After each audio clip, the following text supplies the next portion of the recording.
If you're ready to talk, we're willing to listen. Well, I really enjoy this program today. Cayman Islands' foremost listeners participation program. May God bless every person.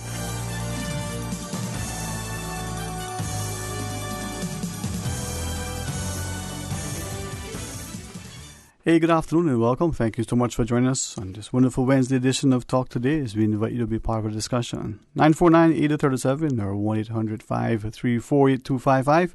Stay tuned for Talk Today. Radio Cayman's Talk Today, the Cayman Islands' foremost listeners participation program. We ask our listeners to avoid statements or comments which are abusive, derogatory, malicious, or defamatory. Do not use any indecent language or make any statement which is false or misleading. Email talktoday@candw.ky or call 1-800-534-8255. Courtesy of Flow, Cayman's #1 network that connects you to your world like never before. Let your voice be heard. Once again, here's your host, Sterling Dwayne Ebanks.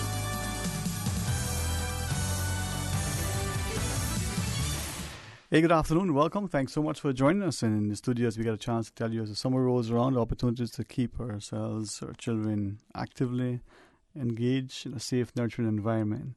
From the NDC, a chance to chat both with Miss Louisa McLaughlin and Simon Miller. Hopefully, we get an opportunity to connect up with the bank with Miss Julianne Scott. And from the YMCA, Miss Jenny Stuzel. Winnie is in the studio, and together with Miss Extreme herself, being fearless with Sylvia Wilkes. Hey, thank you all very much. I think as parents, sometimes, perhaps with a great sense of trepidation, as long holidays, the summers in particular, roll around, we wonder, what are we going to do, with our young people? Not just that they're safe, but they're engaged. They're out of school for a while. We don't want them to lose off their habits of being actively and positively engaged. But there's more behind it, Miss Louisa. The importance of making sure that they are, positively engaged. Absolutely. This is the time of the year that the kids wait for a long period, and they're excited. They are happy that they don't need to do homework. They don't need to go to school. Unfortunately, for some teens, summertime also means an increase of likelihood of exposure to the dangers of substances abuse, right? Multiple studies show that alcohol and drug use amongst adolescents significantly increased during the summer months. By the end of August, nearly 1 million teens in the U.S. will have tasted their first drink of alcohol. On an average summer day, approximately 4,500 kids will smoke cigarettes or marijuana for the first time, once again in the U.S.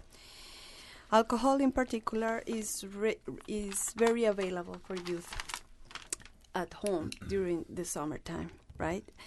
Among high school students in the Cayman Islands who report that they drank alcohol in the past month, 70% report that they got it very easy the last time they drank, and in many cases can be find it at home. Wow. And I think this is where we start to need to appreciate what we're doing in our homes, how that example, how we may think we're saying one thing, but our actions and our words are not in one accord. Now, also joining us, as we just go quickly to the back to welcome Miss Julianne Scott, the prevention educator for NDC. Hey, good afternoon, Ms. Scott. Hi, good afternoon. All right, thank you so much for joining us. And you may be physical at the site, but not out of mind, so you're evident. Just jump in at any point. We want to make sure we keep you in the loop as well. All right. Any sort of opening comments from your perspective as we continue our discussion? Yes, as Louisa, our research analyst, just said, alcohol is definitely the most accessible one that we find, especially in the BRAC, but in the Cayman Islands as a whole, because it is in our homes. So it's just important to be very vigilant as a parent, as a caregiver, or even a sibling. Just be mindful of what you're doing in front of your kids. Right. And I was just thinking too, as Ms. Louisa was sharing, the notion that what idle hands are the devil's work. But we look at the summer, families may be having get-togethers, barbecues, the hours, even in the Cayman, it's not, 7 o'clock, it's still some light out. Other parts of the world, depending where you are, maybe 9, 10 o'clock at night. So there's more daylight hours. But here in the Cayman context, Mrs. Simon, we're exposed to the media, we see the songs. I was thinking to a couple of country songs alone with the drinking, the parties, just jumping into the lakes, the things that maybe not dissimilar to what we would do here, whether it's at Barcas or Cayman Kai or off East End or somewhere, on 7 Mile Beach. A little bit of libation, we think, adds to the festivities. Or does it? You're absolutely right, and that's, I think, the message that we want to get across here today is that the fact that they have a little bit more leisure time, but that leisure time needs to be a little bit more directed, and that's why we hope to hear from two of our stakeholders here today, from the YMCA. Madam works over at CIYDC to shed some light on some of the programs that they're offering, so parents can know how to engage their kids in structure activity. All right. And with that, I tell you, that's what I like with Simon. He just knows how to segue. Miss Jenny, from the perspective, we see whether it's an activity organized by some, it may only be for part of the day, it may be in the afternoon or the morning. The Y has been very instrumental in trying to make it go almost all day to help parents in a sense. Now, yeah, I mean, our camp program is intended to be addressing a need for families, give kids something that is positive and safe to do in the summer months. We also recognize the need across a variety of ages, so our primary camp program is focused for children ages 5 to 12, but there is also that gap for teens. And so we do have a counselor and training program available during the summer months from July and August. We run 8 weeks, and that's for youth ages 13 to 17, recognizing that at all ages, kids really need that positive development and that opportunity to continue to learn throughout the summer months, but build their confidence over those months and to connect with their peers in a way that is constructive. And really our programs take a strong focus on character development in all that we do. So whether you're attending as a camper or you're a part of our counselor and training program, that leadership piece is really important. And Ms. Sylvia, from that perspective, as the sort of the Youth Development Consortium, we're talking about instilling in our young people a set of values, not just skill sets, but a value system that helps them when they become employers or employees, when they considering extended study or starting their own families or volunteering in their communities. What does it say? Treat up a child when he's young. Right. I'm glad you mentioned that, because especially this year at Fearless Extreme Summer Camp, we're going to have more responsibilities because it is a leadership and prevention camp. So the camp is structured in a way in which they're getting points based on various things that they'll have to do. For example, it might seem simple, but carrying home a folder and bring it back to camp so you can get points for that. It's kind of like helping them to learn those responsibilities that you mentioned.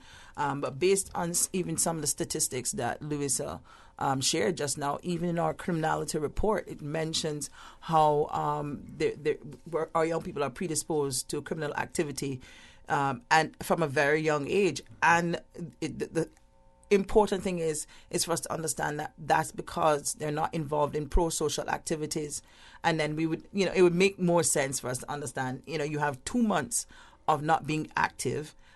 You are going to gravitate towards things that are not necessarily wholesome.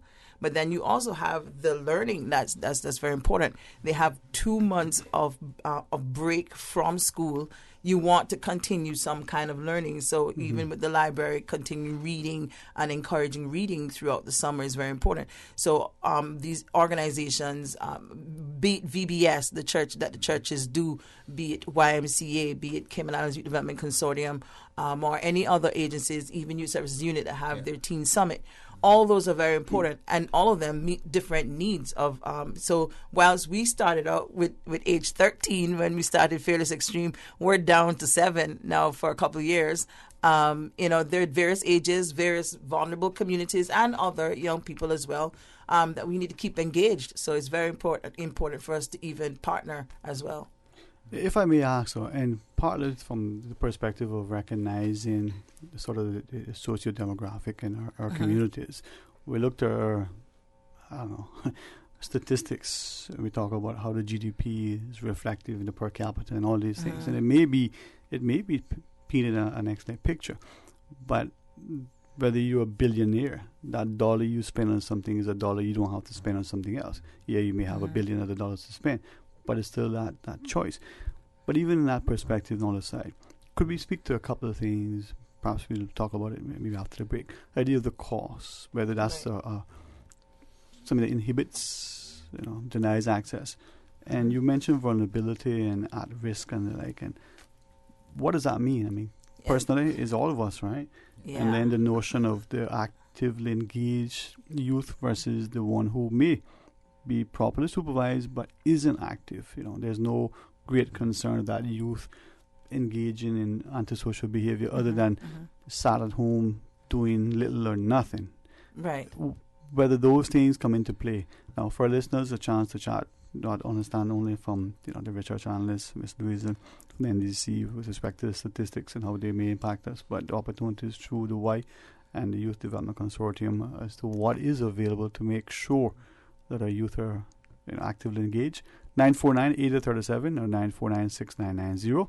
The toll-free line is there for you. So when we come back, more talk today.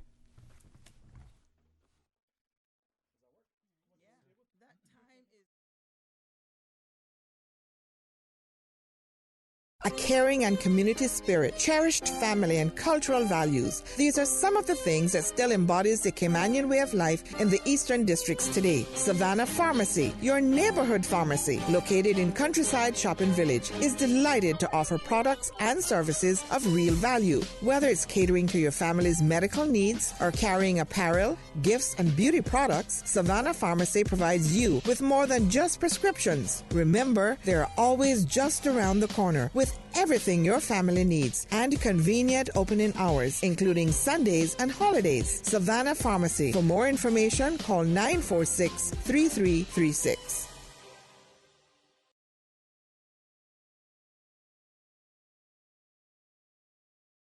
The following is a special announcement from the Cayman Islands Civil Service Association. It's that time again. SIXA Back to School Members Backpack and School Supplies Distribution will take place July 8th to the 12th, daily from 1 to 7 p.m. in Grand Cayman at the SIXA office located on the second floor of the Hospital Road Plaza above number 1 Shoe Shop. And July 13th in Cayman Brac from 10 a.m. until 3 p.m. at the Aston Ruddy Civic Center Medical Wing. Members, you are being asked to kindly bring identification, and if you are collecting bags on behalf of another member, please bring a written signed note from that member with a copy of their ID as well. Remember, SIXA Members Backpack Distribution, July 8th to the 12th, daily from 1 to 7 p.m. in Grand Cayman at the SIXA office located on the second floor of the Hospital Road Plaza above number 1 Shoe Shop. July 13th in Cayman Brac, 10 a.m. until 3 p.m. at the Aston Ruddy Civic Center Medical Wing. And to quote Anthony D'Angelo, develop a passion for learning. If you do,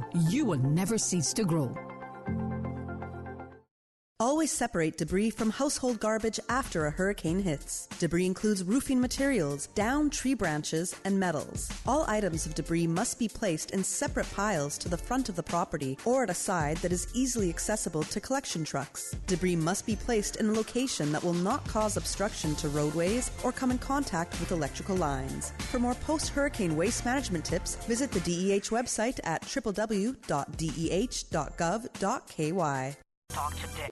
But I do have some questions. Talk today. Cayman Islands' foremost listeners participation program. Talk today. Because there are more questions than answers. What the public is saying. Waiting to take your calls right now. Sterling Dwayne Ebanks. Hey, good afternoon and welcome. Thank you so much for joining us. And thanks to Mr. Fox for sitting over there at the board to making sure it sounds good on the outside. In the studio, though, honored to have Ms. Louisa McLaughlin, the research analyst over the National Drug Council, with our colleague, Mr. Simon Miller, the prevention specialist, and their colleague on the BRAC, the prevention educator, Ms. Julianne Scott. You still there, Ms. Scott? Yes. All right. See that, boy? You got to make sure. I can't allow people to believe just because the BRAC is separated by a body of water that they're out of sight. Always present. Right, Mom? Yes, sir. In the studio, equally from the YMCA, Miss Jenny Stuzer. Make sure I get that right, Miss Jenny? Yes. Am I saying that right? Yeah. Because for the longest time, I apologize. Miss Jenny Struzel. It's not an uncommon mistake. Yeah. And Miss Sylvia works with the Cayman Youth Development Consortium.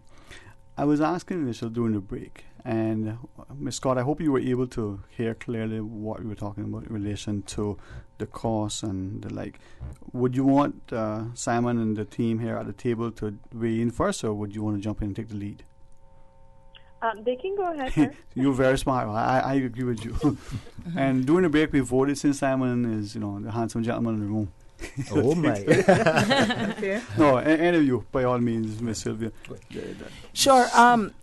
It's a very interesting thing to start with right now, and because it's so readily on my mind, one of our partner agencies that we depend on, especially for the type of camp that we're doing.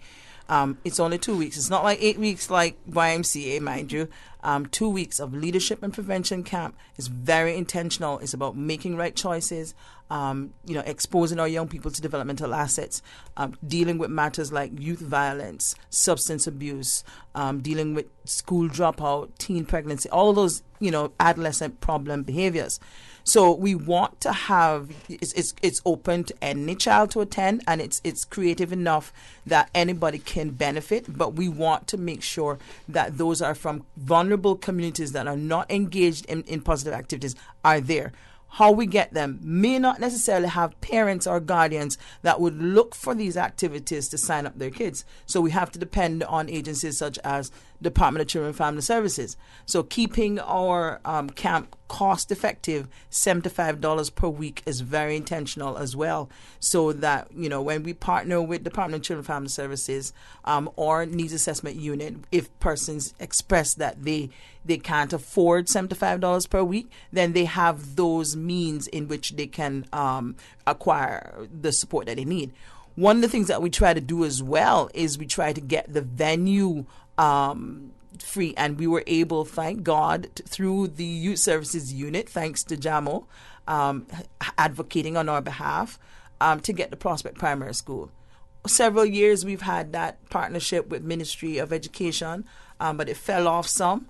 And he was able to get us that support because, again, it's an intentional camp that we cannot charge a significant portion like other camps, because we want those kids to be there, but we want to be able to feed them and have all the resources and for it to be creative enough as well. So it's very important to be cost effective for us, I guess, for all the camps as well, because you want them there anyhow, but particularly for CIYDC and Fearless Extreme, we want them there.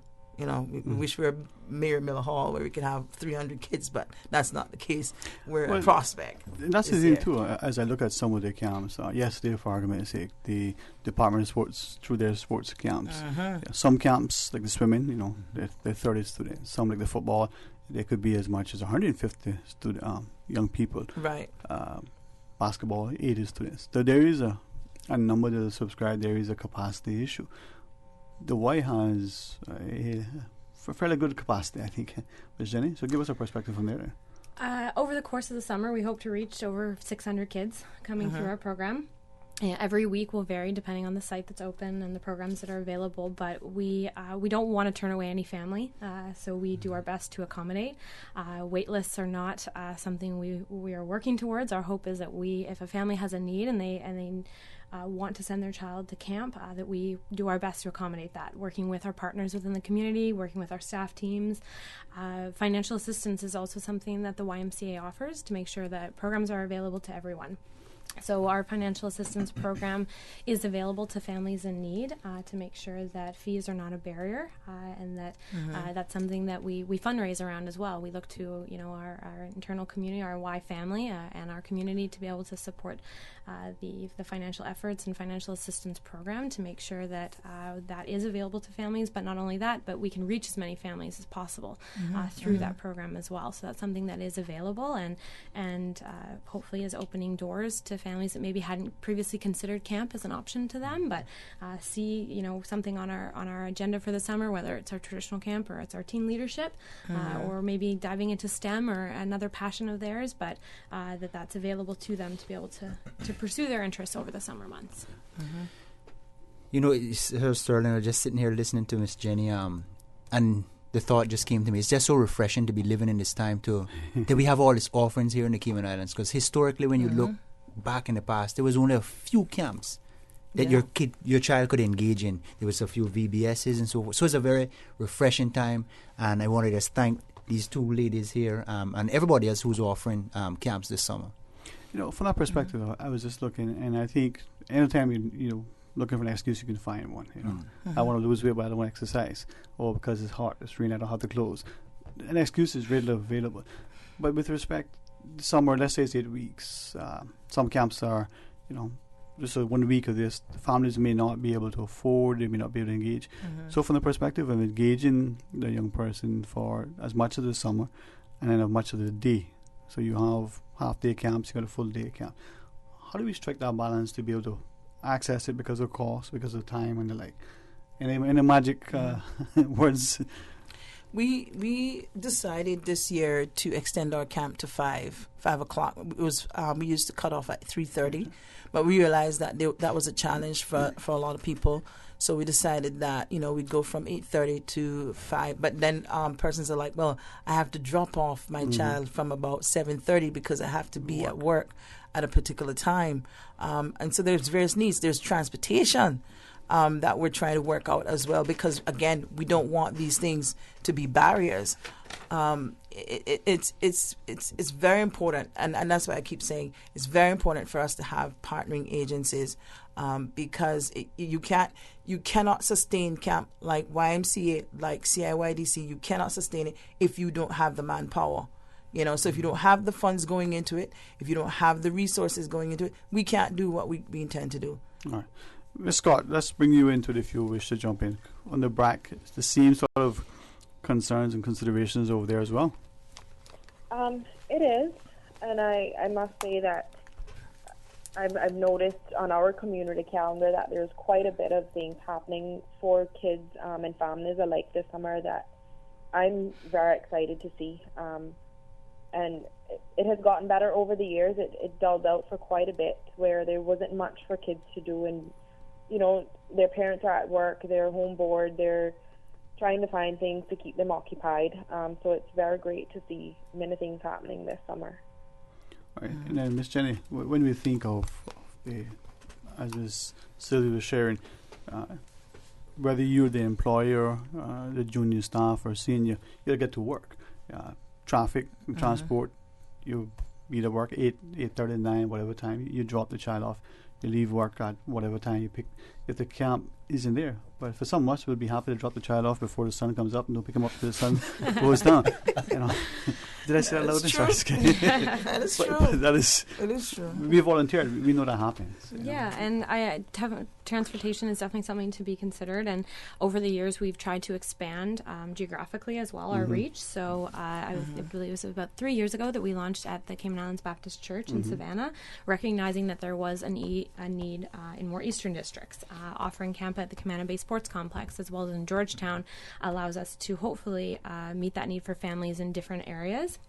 We always look to see if there's more opportunity to continue to do that as well. We offer Camp in Cayman Brac, knowing that there's that need there as well, and continuing to build our partnerships to address that. So if we do partners with other organizations as well to complement what they're doing in the community over the summer, whether it's a VBS program or a multi-sport program, that sort of thing. And there's some options available to families as well. Those that do work more extended days, we have extended hours for, and we have, for example, in Savannah, even greater extended hours recognizing the transportation, and that has actually been sponsored through a community partner.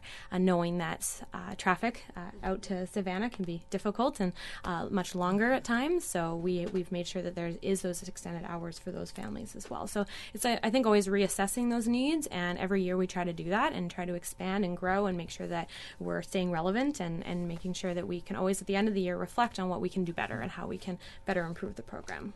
Now, Ms. Louisa, from that perspective, we look at the young people, and statistically, if it's alcohol or some other drug, and they're not occupied and engaged in a positive nurturing, they may, as the statistics you shared, they may experiment. Who knows what else could end up sort of going their way. I want to ask you, but go ahead. No, you are absolutely right. This is a very crucial time of the year for us as a parents, and we have to be very vigilant trying to mitigate all these statistics because it's very concerned. Now, with that though, as we look at the community and during the school year, we may not necessarily be as obvious as to what's happening because for the portion of the day. But then we recognize that between, say, 3 and 6, the traditional sort of out of school before the parents there was that window. During the summer, during the summer, that window now is from 7 a.m. to 7 p.m., as it were, as the parents are going from work. How do we as a community, as the employers, as the businesses, as the government, as the different NGOs and agencies start to recognize that, for 2 or 3 months, we need to have a concerted effort to make sure that these young people aren't just idle, but they're actively engaged, in a way? I'm glad you said concerted effort because, again, it goes back to partnering agencies. In that, anyone, especially like YMCA or CIYDC, which has an intentional program, should be flooded in the sense of Department of Children and Family Services. They have access to families that are vulnerable, be able to say, listen, we have X amount of kids that we need to sign up for this period of time that you are having camp. Maybe we should do a summer camp, summer school, summertime fair or something. I don't know. So that people can become aware of what's going to happen for the summer. And you get a chance to register children for the various different activities. Employers could be intentional about getting information for their employees as relates to what's happening out there, because when their children are taken care of, they don't have to worry about what's happening at home. Not only do we have to be concerned about drugs, but we also have to worry about sexual predators. During that time, safety is an issue, because we also have children coming from overseas during the summer that need something to do as well and are very well at risk during that time. So very, very important. Yes, and I agree with what Sylvia was saying. But then, is it, Mr. Simon, did you wanted to? No, I just would like just to add to what Ms. Sylvia just said, that this is always a collaborative effort. Nothing happens in isolation. We don't work in silos. Our buildings might be separated, but the planning, the thought that goes behind organizing programs. For example, the Y invites the NDC over to do sessions within their program. Sylvia Wilkes over at CIYDC. Mr. Miles up there with his team at Youth Services Unit. So everything happens, and I must say that we are definitely operating more collaboratively nowadays, as opposed to where it was some time ago when everybody was working in their silos. So that is very refreshing as well. Well, when we come back from our break, let's talk more. And those listening want to join us, 949-8037 or 949-6990. We'll continue discussing. Remember, we have connections to the BRAC. So, Scott, we're going to hear from you as we return. Stay tuned for Talk Today.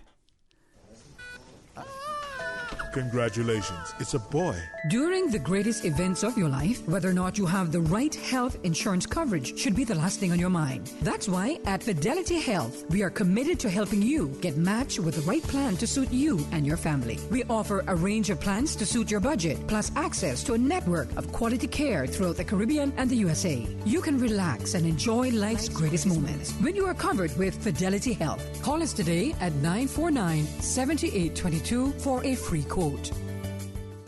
The following is a special announcement from the Cayman Islands Civil Service Association. It's that time again. SIXA Back to School.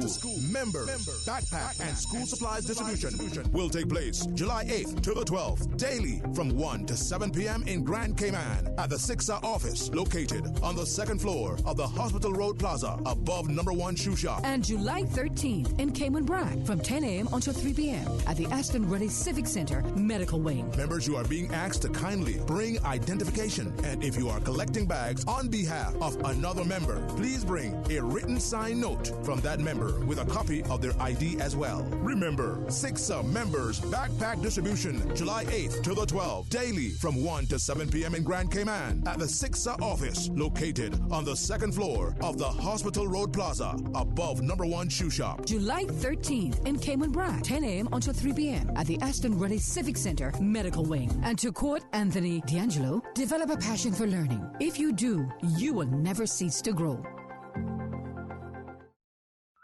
There are plenty of reasons to be a Logic customer. There's lightning fast internet connectivity. There's the great overall customer experience. And now you can improve your Wi-Fi connectivity with Logic Boost Wi-Fi for free. With Boost, you can extend your freedom to stream, game, and download seamlessly anywhere in your home, like your patio or your underground lair if you have one. Sign up now for any Logic Bundle package and get free Boost Wi-Fi for a limited time. Visit logic.ky for details. Talk today.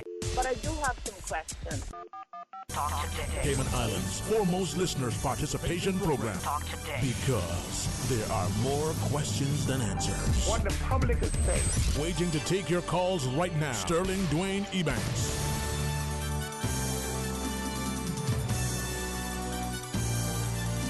Hey, good afternoon. Welcome back to Talk Today. Thank you so much for joining us. I'm really grateful for the opportunity here, and I think as Mr. Simon Miller from the NDC shared that collaborative approach amongst the different agencies, whether the NGOs, whether there's a church or other grouping coming together. So as we talk about the opportunities to keep our youth actively, positively nurtured and engaged during the summer, we have Ms. Julianne Scott over in the back, the prevention educator for NDC. Ms. Scott? Yes, sir. All right. Thank you so much. I know you're sitting diligently and actively engaged, and we do apologize that we weren't able to send a jet for you to come into the studio. Maybe next time. But I was just, wondering as we go around the table, and we'll bring our other guests in, from the BRAC's perspective, though, if it's unique or if it's almost exactly what we've seen here in Grand Cayman, the children during the summers want to do something. Maybe not always want to have to be up as they did during the school year, but they don't want to be idle either for the whole summer long. How do we strike that balance to make sure they're doing something that is engaging and productive, but then they're also not idle? It's fairly similar. I mean, as you said, no teen or child wants to get up at the regular hours that they would when they were going to school. They want to sleep in a little bit. So it's definitely important to also take that into account when people are trying to do different programs for them. But it is also that aspect of the parents do have to go to work, and they can't always leave to pick up their children to take them somewhere again. So it's trying to find that middle ground. But it's, as we said, as we've been saying, it's definitely important to try to get them out of the house into something that'll teach them, whether it's about their heritage or about a new sport or something that'll keep them interested and make them want to go back on a regular basis. Yeah. All right. And as we go around the table, Ms. Louisa McLaughlin, the research analyst at the NDC, we hear from educators that if we don't engage the children during the summer, they could lose a couple of grade levels, and then when they go back to school, they got to kind of get refreshed. You don't use it, you lose the kind of mentality. But you're also sharing that statistically during that time, a lot of young people would engage in some sort of experimentation with respect to drugs. Presumably that'd be the same thing here. More time on their hands, more opportunities to, how should I put it, party? Yes, and less supervision. Less supervision. I think that's the key, because we as a parents, we need to be very vigilant. I keep repeating this because it's important, especially this time when they have the free time. They are more likely to start behaving different and start consuming substances. It's important to have them involved in some kind of activity, set at summertime rules and also routines, right? It is true that it's summertime, but it's also have to have a structure, so when they come into September, it's not a nightmare for the child and for the parents, and everybody get toast. And that's something too, I think, Simon, I was looking at, that as parents we start to, naturally, we probably would like a little bit of less stress during the summer. We don't need to get to school as early. We don't, hopefully the traffic isn't bad. Haven't seen that quite yet, though. I don't know if it's an increased population, but we'll get there. But we make sure that the child is supervised. And there's some structure. There's an element of discipline continuing. But the notion that habit that the child may develop, the potential addictive behavior of sampling some drug and saying, this is, whether it's appealing or otherwise. But for the community, though, how do we respond?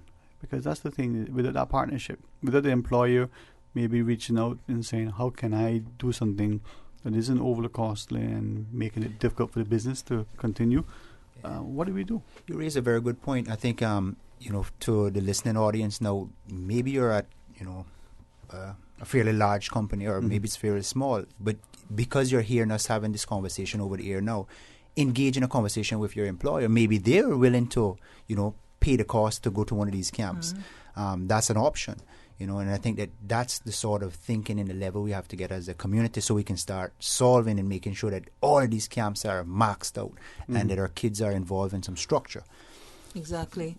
I had one year a parent contacted me and said, my employer said that they will pay for my boys to come to camp. And I was like, wow, that's cool. Because she was having some hard times and they decided to pay for it.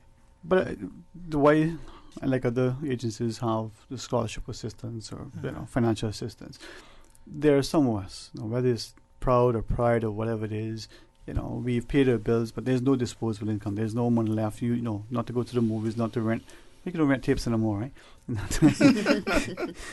There's none, but they're not going to ask for assistance. And I think what Simon was sharing, if the organization collectively could do something to help to support, a greater number. Now, if that employer is go to a corporate citizen, as that company may be, if it's affecting the bottom line, that end up losing one employee. Exactly. The negative. We're distracted during the time. Right. So how do we strike that balance, Ms. Jenny? There's a cost to put on the camp, whether you got volunteers or not. There's a cost to subscribe to, whether it's subsidized or not. There's a cost significant to the community if the hands are idle and they're unproductive on social behavior. Yeah, I mean, it's definitely difficult, and there's a lot of things to consider when you're running camps and how you're meeting that need. And I think we try to really, as we've been all saying, that partnership piece is really important. I think it's important that we share the information that we have and we work together to make sure that everyone's aware of the options that are available to them at all levels, whether it's working with corporate groups so that they know the programs and options that are available to their families so they can help their staff and their teams, but also working with families and our community directly and making sure that knowledge is out there and that awareness. But I think that collaborative piece is so important because we all are working with different pieces of our community, and hopefully together, though, we're able to make sure that we have the maximum reach and that information is out there and we can work with families, and through that I think we can learn a lot as well. Well, we'd like to ask each of you if it's okay to share some of the camps, but I think we emphasize earlier safety, and sadly, or hopefully, thankfully, now is not as what it was perceived to be in the past, where we were just happy to put our children somewhere and believe that they were okay. Now we're seeing the importance of make sure that the people who are volunteering, who are engaged in the activities are, at the very least vetted to some extent. Right. So we're focusing on the safety aspect as well. Now, it is today's the 3rd of July? And school starts back on the 31st of December. No, it doesn't. It starts back, for the school children. They're like, "Geez, that's tomorrow." The school starting back. For the parents, they're like, "It's all the way until tomorrow." Another perspective, right? But there are still several weeks of summer left, and for those who are here, could we ask both from the wise perspective and from Fairness Extreme, what yours are 2 weeks, Ms. Sylvia. Yes. When? Starting the 15th. 15th, so not this Monday coming, but the Monday following? Yeah. So it's the 15th of July to the 26th of July. And so it starts at 8:30 till 5, and it's at Prospect Primary School. And we're targeting age 7 to 14, and it's $75 per week. I want to touch on something real quick. Intentionality. Back in the day, our summers were mainly, climbing trees. And for us who live... Speak for yourself, Me and Simon didn't do that. Oh, you did? Not at all. No. Goodness! Are you kidding me? And for people like myself and my brothers, we lived next to the annex, right? So we had the playing field for ourselves. So we had our own track and field going on and all kind of stuff, right? But when you think of the vulnerabilities, different things that we spoke about earlier, we need to be intentional. So one of the things I did was I reached out to the schools. I said, listen, before you go off on your 2-month vacation, thank God that we had a great time at school and now we're off. Make sure you reach out to your parents and say, these are the things that are available, and have your kids, especially those who are vulnerable, that may very well find themselves in activities that they shouldn't be involved in, make sure you advocate on their behalf. And so, this year, more schools have sent out the information, because when I asked them, where did you get information from? Oh, we got it from our PTA, or we got it from the school, or the principal sent it to us. Whereas previous years, we've not had that support. So I'm glad that we've had that this year. So it's very, very important. Even for Department of Children and Family Services, because I told them I was gonna mention them. Having the social workers that are working in communities, the community development officers. These are kids that we know need to be involved here, and then provide the resources for them to be involved. It's very important for everybody. Or you might not necessarily work with these agencies. You might just be in the community and you see young people that are not doing something wholesome. Find out from the families, can't I hear that there's a camp or there's YMCA going on or there's Fearless Extreme going on? Why not sign your child up? And I'll even give you $5 towards it or pay for the entire thing. So community members can also play a role in making sure that our kids are safe. So you're not necessarily be complaining about the problem, but you're also being a part of the solution. All right. And from the Wise perspective, because your camps run the entire summer. Yeah, we're running for 8 weeks, starting yesterday, so July 2nd through to August 23rd. Our main program is our traditional day camp program, which is intended to provide a balance of activities. So we do everything from swimming, sports, arts and crafts, team building. At the core of that program is our character development piece, which is woven into every camp program that we offer. We also have some specialty ones. So for those that are looking to get up on our high ropes course and do an adventure program, or if they're really interested in STEM or cooking, we have branched out into some specialty programs as well. One that we're excited to offer for a second year is a teen one for 13 to 17-year-olds. So a half-day program. All of our programs are full day, but we do have a teen one for half day, and that will be offered week 6, which is August 5th to 9th. All right. And parents, as they structure their summers and they start to pay attention, we thank our employers and corporate sector for being supportive, because some of the people who volunteer in the camps, take their vacation. Some get a partnership with their employer. You take some time, we'll give you some time. And we do have that support as well, like Queensgate and Cayman National and a couple of ministry as well. Many of the employers do that, and that's good for the camps, and it's important. Ms. Louisa, we started with you. I will ask you any closing thoughts. Well, just to remind the parents to be engaged with the kids, even it's summertime, but we also have a responsibility with them to keep them occupied, supervise, monitor them, get them involved, and set up some routines. All right. Mr. Miller, I see why you have a great... And finally, Ms. Scott from the BRAC, your final thoughts, ma'am. Yes, sir. So just adding to what Ms. Sylvia said, I strongly believe in the BRAC still follows this, that it takes a village to raise a child. And just to be vigilant, as everyone's been saying, of what your child is doing over the summer. If you feel like there's something that, you would like them to be involved in, whether that's Vacation Bible School, something sport-wise, I must say that our admin's marketing and promotions manager, Ms. Shavela Burke, does an excellent job at doing a community calendar for persons who are interested in getting involved in anything happening in the community, and they have listed on their various activities and programs happening over the summer for families as well as children. So if anyone is interested, whether they're sending their kids from Cayman, if they're interested in Little Cayman, just to look that over. If they want to send their child to anything, that has all of the information on it. All right. Well, thank you very much, and on behalf of Radio Cayman, thanks for what you do. But if you ever need to call us to share anything publicly to listeners, the options are there, okay? Thank you. All right. thank you all very much. And Mr. Miller, we'll have you back in the studio soon. Sir Sterling, thank you very much for the opportunity again, sir. All right, always a pleasure here. So a lot of good things happening in the summer as parents and as employers. Let's continue to nurture and be able to provide access. It's a summer, and it's a good time to get, as I say, actively engaged. All right, stay tuned for Talk Today. From district to district, moving through the waters to Cayman Bracken, Little Cayman. Your station, your voice. All things Cayman. One radio, many people. This is home. Radio Cayman in the Cayman Islands. Radio Cayman. Radio Cayman's newsroom. These are the biggest stories right now. With your latest headlines, I'm April Cummings. West Bay Police are holding a community meeting in West Bay tomorrow at 7 p.m.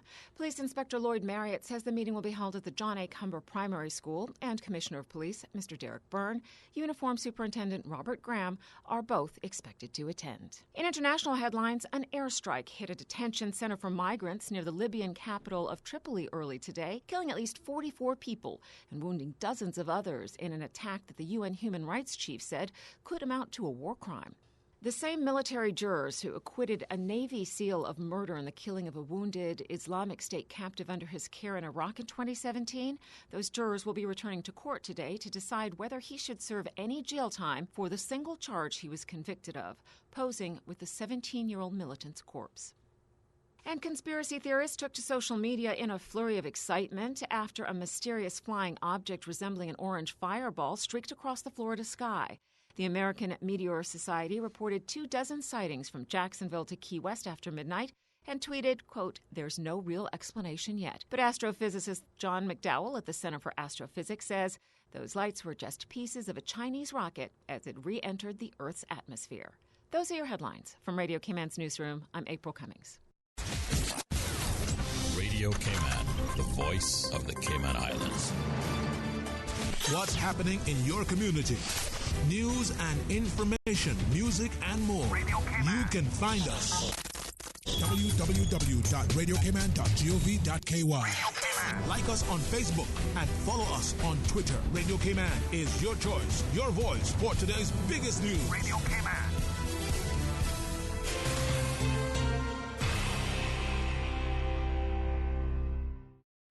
Radio Cayman would like to encourage you during this hurricane season to be prepared by stocking your pantry with extra non-perishable foods that can be eaten without cooking. Remember to put your refrigerator and freezer on the coldest setting to avoid the least amount of food spoilage. Save fruits from your fruit trees, including coconuts, and vegetables from your garden. This hurricane advice was brought to you by Radio Cayman, your caring community radio station.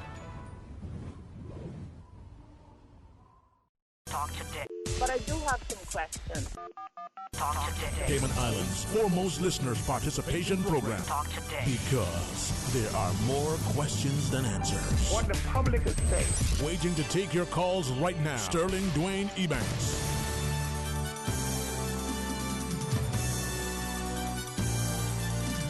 Hey, good afternoon and welcome back. Thank you so much for joining us. Now we got a chance to welcome to the studio the Honourable Minister for Commerce, Planning and Infrastructure.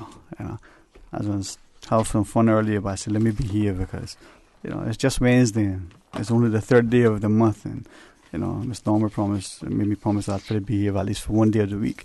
I said I'll do that on Sundays, but that's not true either. Honourable Minister, good afternoon. It's a pleasure to welcome you into the studio. Thanks so much for coming on board. Thank you. It's always my pleasure to be here with you. And in the studio, equally a chance to welcome, the Deputy Chief Officer. Right? How are you, Ms. Leda? I am doing good, Mr. Dwayne. How are you? Oh man, I tell you what, the day is so good that twice, not just once, I got accused of being handsome. I mean, it was, one was a paid compliment, the other one was the person who I knew, I just got their eyes dilated. So, but I take it. And as I say, Miss Bryan, I won't do that. May I say how you, your mom, and your sisters look almost one and the same. Such a beautiful, such positive energy. So, good afternoon to you, Ms. Lois. Good afternoon, Dwayne. And I say that because I think as I was listening to not just the comments from the NDC and the Y and Miss Sylvia, our community has changed significantly, but it's still about engaging our people, giving them a greater sense of self-respect, an opportunity to contribute, into respecting that, things cost, but if we do it together, the benefits are there. And as we look at the nice program, I think this is a chance to, just in its name alone, it is nice. It is nice. Right. Yes, it is. Right. So, Ms. Later, we shall defer to you to guide the Honourable Minister and the rest of us as to our cues. Well, thank you for inviting us to talk about NICE. Like you said, we're very proud. It is a NICE program. And I'm going to turn it over to the Minister because all credit to him and his government for thinking of this and helping our people. So we are happy to once again put on the program for the summer starting July 8th to the 19th. Okay. Honourable Minister, I really appreciate it as she shared. It's a community initiative being spearheaded by the Ministry. Yeah, thank you, Dwayne, and again, good afternoon to everyone in the listening public. It certainly has been a successful program, in particular since we have launched into doing it biannually and having a summer cohort as well as a winter cohort or a Christmas one, as we would say around here. So the only difference this summer is that we have moved the date up by a couple of weeks, and that has been in response to the issues with the sargassum on our shorelines. We were caught a little off guard this year, which we should not have been, as we know, and I think we've all accepted now that the sargassum issue is one that will be around for a few more years to come. It's we can expect it each summer, and we actually, as I understand it, haven't reached the height of the I guess what we will call the sargassum season now, which is coming up in a few weeks. We did have some equipment failures, as well as the fact that it is a little more challenging than just simply going on the beach and cleaning it up. It also happens right around the same time as the turtle nesting season, and we want to ensure that we don't end up going on the beach with heavy equipment, which is necessary when you get the large buildups, and disrupting or destroying, God forbid, destroying any of our turtle nests along our shorelines. There is also the issue of the sargassum, when it's being cleaned up, actually removing a lot of our sand away from the beach.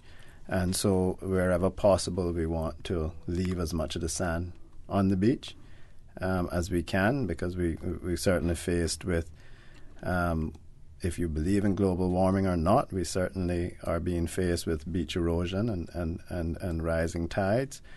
And so we don't want to do anything that's going to continue to assist in that erosion, certainly not willingly. And the other issue is what do we do with it and where do we store it? And there's a lot of things to take into consideration with that. And, for instance, we don't want to store large quantities of this material over our freshwater lens, because all we will be doing is contaminating that with salt, as well as the whatever remnants are left in that sargassum, whether it be marine life or anything else. We don't want to have, we don't want to contaminate our freshwater lenses. So we have formed a task force. There's a long list of departments and ministries that we will thank at the end of the program for their participation, but it has not been as simple as just sending people out there to clean up the beach or sending equipment on the beach. We do have the Department of Agriculture involved as far as looking at opportunities for using the sargassum. We've read where they've used it for feed. We've read where it's being used for fertilizer. We want to ensure that that if that is a possibility here, that we can do that, and if we do it, that we don't do it to the detriment of anyone. For instance, many countries that may use the sargassum for fertilizer are those that maybe have soil contents that are low in sodium or low in the minerals. We actually have majority of our areas are very high, and so you may not want to add the sargassum to your garden or to your farm if you already have a high mineral content in your soil. And of course, not all plants thrive on high minerals. So so we're taking that in consideration. The department will also look at whether you can feed it to animals, to livestock. How does that complement the current feed that they're using, etc. So we've included them in that. We've included the Department of Environment to ensure that we are not disturbing any turtle nests. We are also using their technical expertise in tracking the sargassum, looking at the currents, the tides, so that we're not working in vain, but actually working smart and approaching it according to where the need is and where it will end up in the future. And then, of course, that leads us now, and I wanted to give that preamble. That leads us to the NICE program. Why we've moved it up. We have equipment on order to come in. We have used local contractors where possible, and we have leased some equipment, and we continue to breathe temporary life into the current equipment that the Parks and Recreations Department has to continue the bulk of the work. But to maintain it and to actually allow the machinery to move on to the other areas, we are going to utilize some of the persons in the NICE program to continue the maintenance and to pick up the lighter, clean up the lighter areas of the sargassum so that the machine can then move on to the heavier areas. We will be focusing primarily doing on government properties, public lands, our launching ramps, our beaches, parks.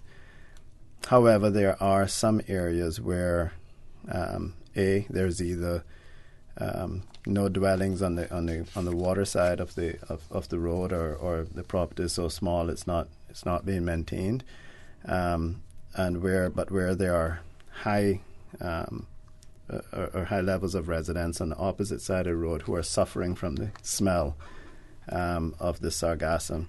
And so we are going to work along. We have responsible mark in those areas, and we will be able to clear up the sargassum up to the high water mark, and then we will try to reach out to we have started to reach out to the private landowners to encourage them to clean up the remainder of the area and to provide them with the technical information through the Department of Environment, and also to guide them to there's a few pre-approved beach cleaners operating locally already, and we'll provide them with that contact information as well. And so again, we were excited. The numbers looked quite small at 9 a.m. and everyone should have been at the Lions Centre yesterday morning. But as the day went on, during the orientation, we had an increase in numbers, and we are somewhere around the 400 mark, close to where we were in the last cohort over the winter of 2018. Of course, we're still continuing to evaluate those persons, ensure that they qualify. And then again on Monday morning, as in the past, between now and then, persons will either have found employment or have decided that they're not interested in participating in the project, and so we'll have another number count at that point.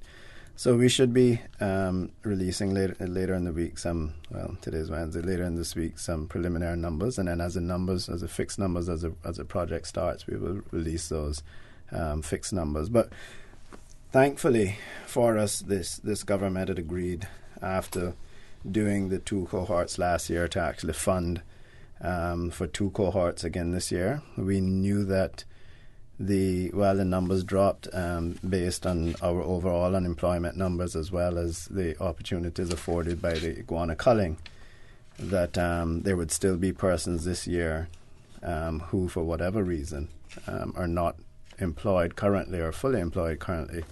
And as well, we would take into consideration that the iguana culling would have probably curtailed a little as it gets more and more difficult to make a living from that. And so we had budgeted about $845,000 in our budget for the 2 cohorts this year. However, should we find that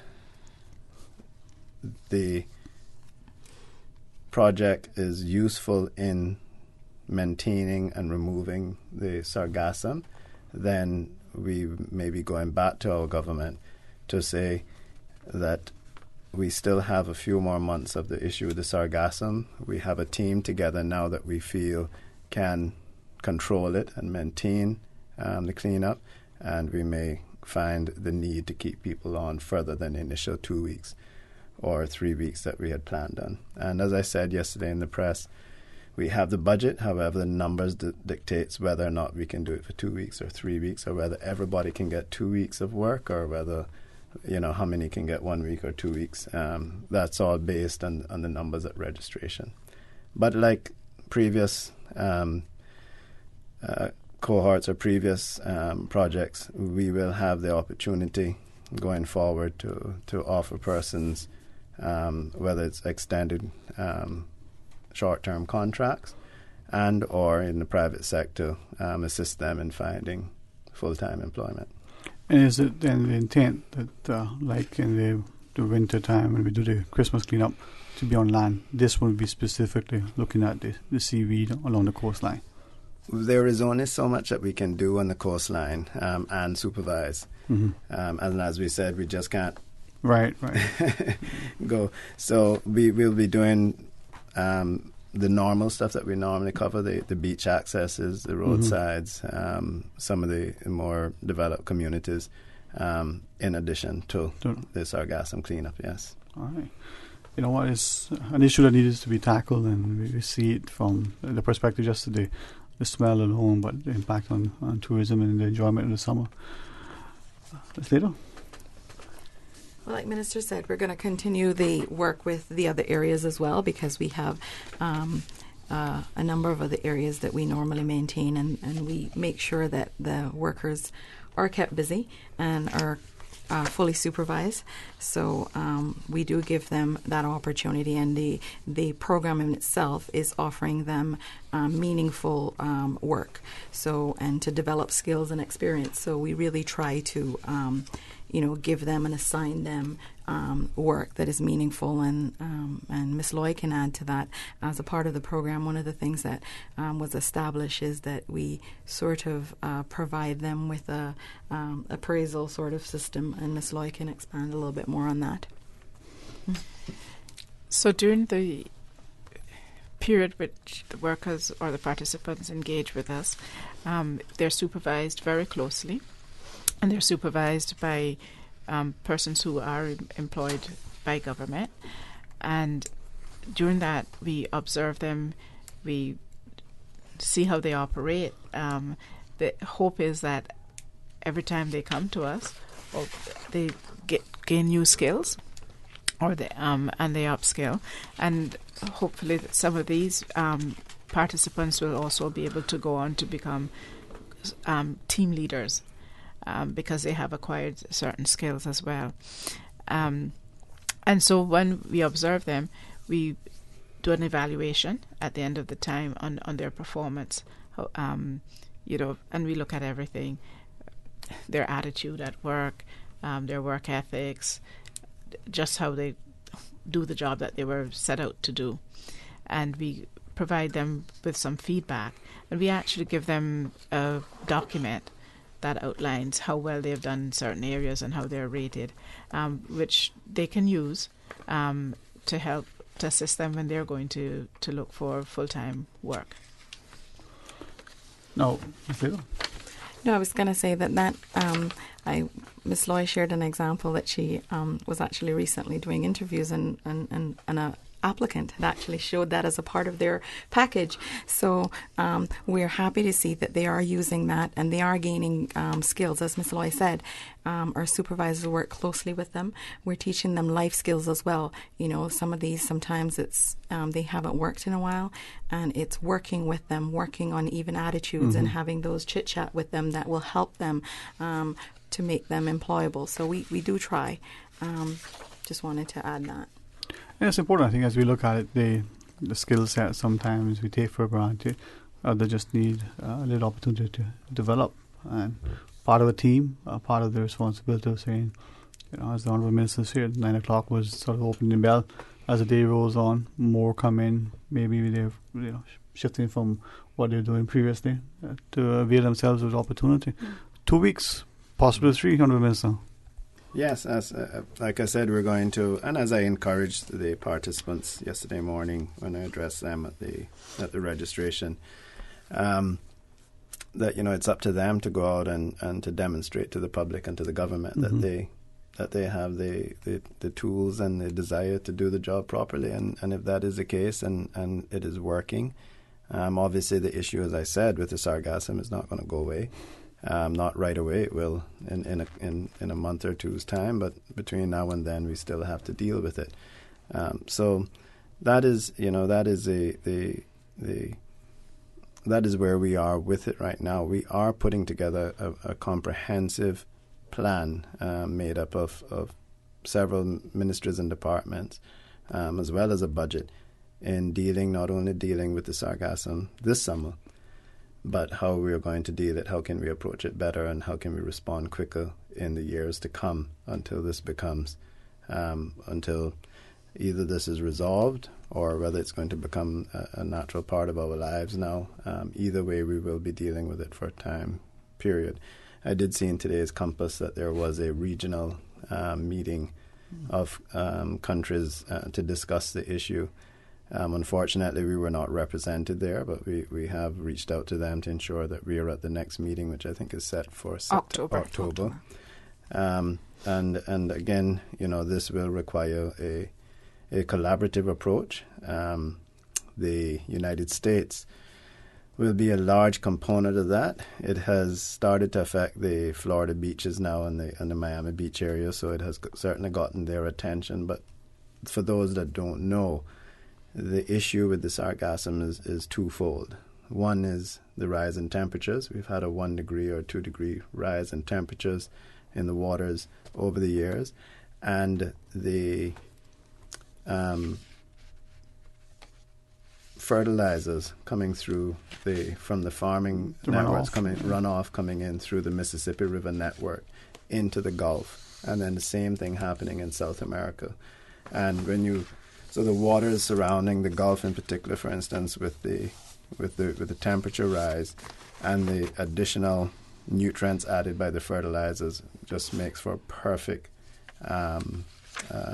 production environment for the sargassum. So we've always had, you and I, we can call it sargassum season now. When we were growing up, we called it jellyfish season, right?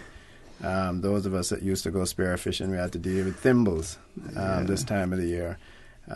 But they were always there. It was always there, just in much smaller amounts. But unfortunately, the issue of warming, the waters around us getting warmer, and the high influx of fertilizers have exacerbated the matter. So we have it to deal with for a while. And we're not sitting on our laurels on this. We're putting together not only we may be, and I will admit that we are a little late in dealing with it this year, but the plan that we are currently working on is one that we are looking forward for the years to come. Well, we see man's impact on the environment. We look at the periwinkles up Barkers in particular, not as prevalent as they were when we were younger.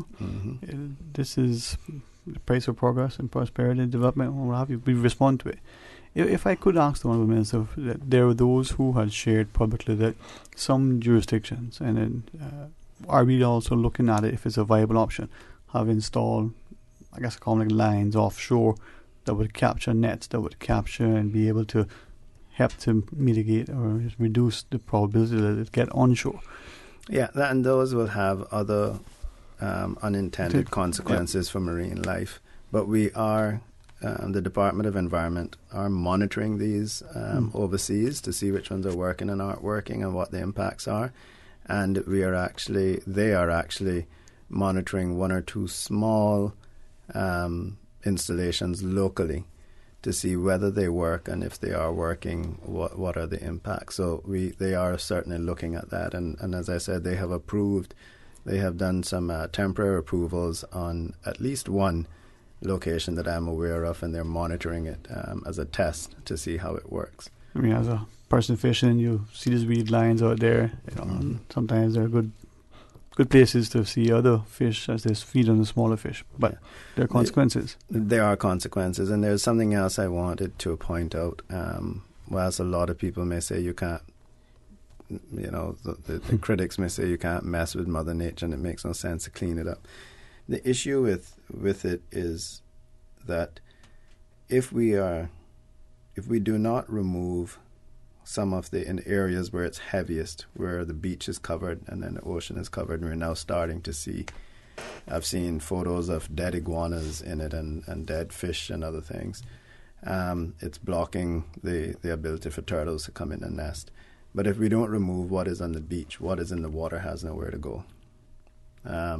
And so, this is all part of it, is that, we understand that when we take it off the beach, when you look at the beaches now, coastlines, you'll see, 3-foot, 4-foot mountains of sargassum built up. And that's, the water can only take it as far as that.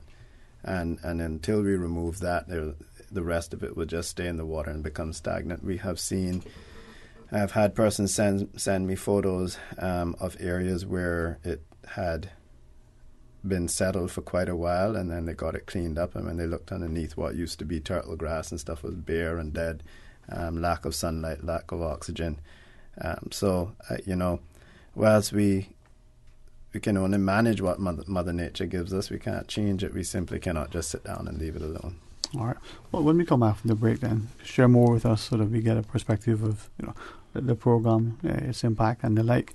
8949-8037 or 949-6990. Likewise, toll free with the compliments of Flo. 1-800-534-8255 or WhatsApp 925-3261. Chance to continue discussion led by the Honourable Minister for Commerce, Planning and Infrastructure. Stay tuned for Talk Today.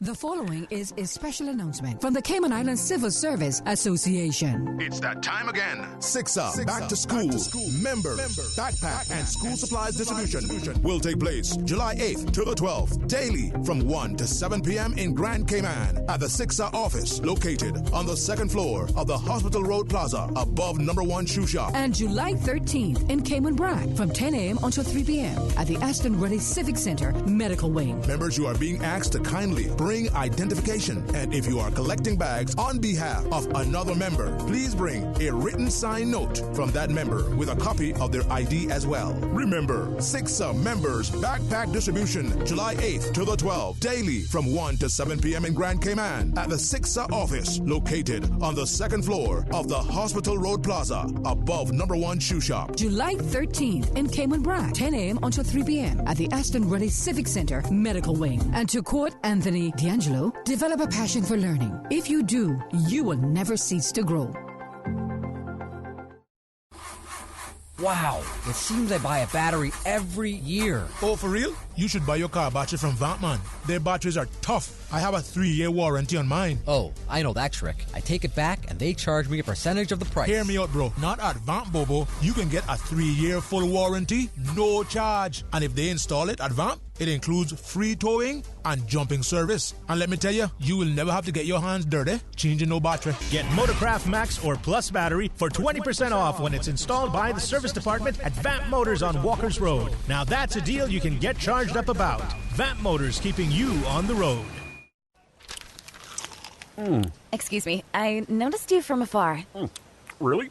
Me? Well, not you. The KFC sandwich you're eating. Oh, Zinger. Sorry, I'm not trying to be funny. No, it's called the Zinger Sandwich. Crunchy, juicy, 100% chicken breast, crisp lettuce, sweet mayo on a seeded bun with a little zing. KFC's chicken is not factory breaded, frozen and refried like the Burger Boys. Customize your KFC Zinger and dip it in barbecue sauce. Wow, now I'm starting to notice you too.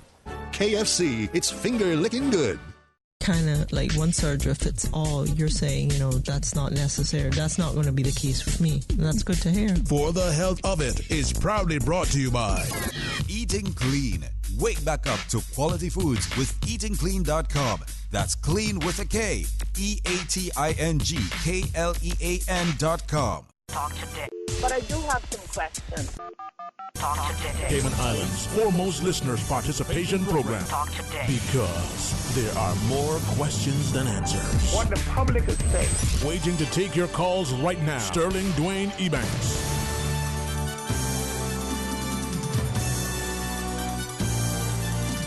Hey, good afternoon and welcome back. Thanks for joining us. And in the studios, we continue talking about the nice program, the Honourable Minister for Commerce, Planning and Infrastructure. Mr. Joey Hugh, thanks very much, man. I must say, I'm looking at him early and I'm thinking, boy, I put on a high school uniform, he could fit right in. Was it Dolphin you were in? Dolphin was your house? Yeah, it was Dolphin House. Yeah, we used to beat them all the time. But anyway. But Deputy Chief, you were a Dolphin as well, right? No, I was smart. You were smart. I was okay. Tarpon. So she disowned that. I don't remember when, but probably was Barracuda. Yeah, probably was one of those houses that no longer exist. It seems so long. Barracuda. I only know because of your sisters. Oh, but I joke in jest because the way our society is now, we can, as the Honourable Minister, reminds us, we can go back to the days where we may not have appreciated the impact because we didn't see it in the same extent, but it was still impactful then.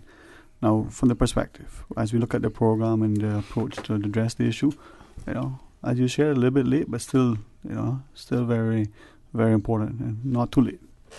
No, absolutely not. And I will say that it was it was a challenge to get everyone together.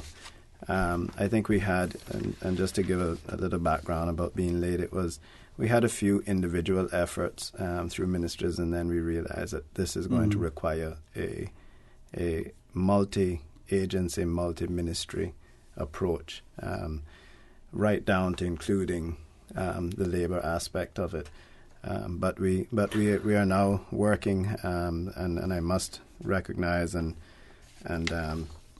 thank LADA first of all for taking the lead from the Ministry of from our Ministry of Commerce, Planning and Infrastructure.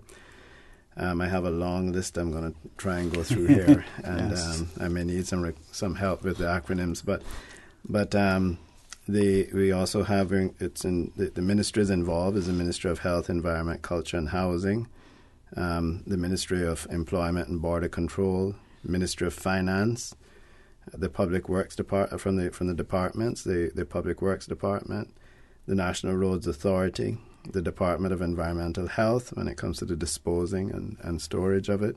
The Government Information Services, GIS, have been very helpful in getting the message out. We're going to start a educational campaign on how to deal with the sargassum and all the things we talked about earlier. The Royal Cayman Islands Police Services, the Health Services Authority, looking at the health matters surrounding the sargassum and have been advising us on that. The new department, Work, which is Workforce Opportunities Residency Cayman.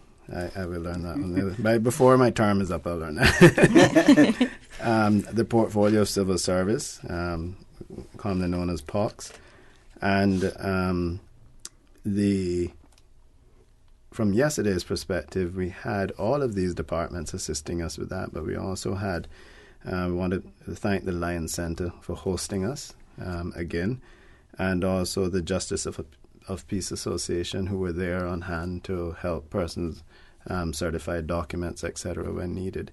And each year, all of these persons, including and Ms. Loy, Ms. Leda, and Mr. Bothwell, we keep losing him. He was at Parks and Recreations, Environment, and I don't want to, and I don't know where he's going to end up, somewhere new on Monday morning apparently. Hosting a talk show.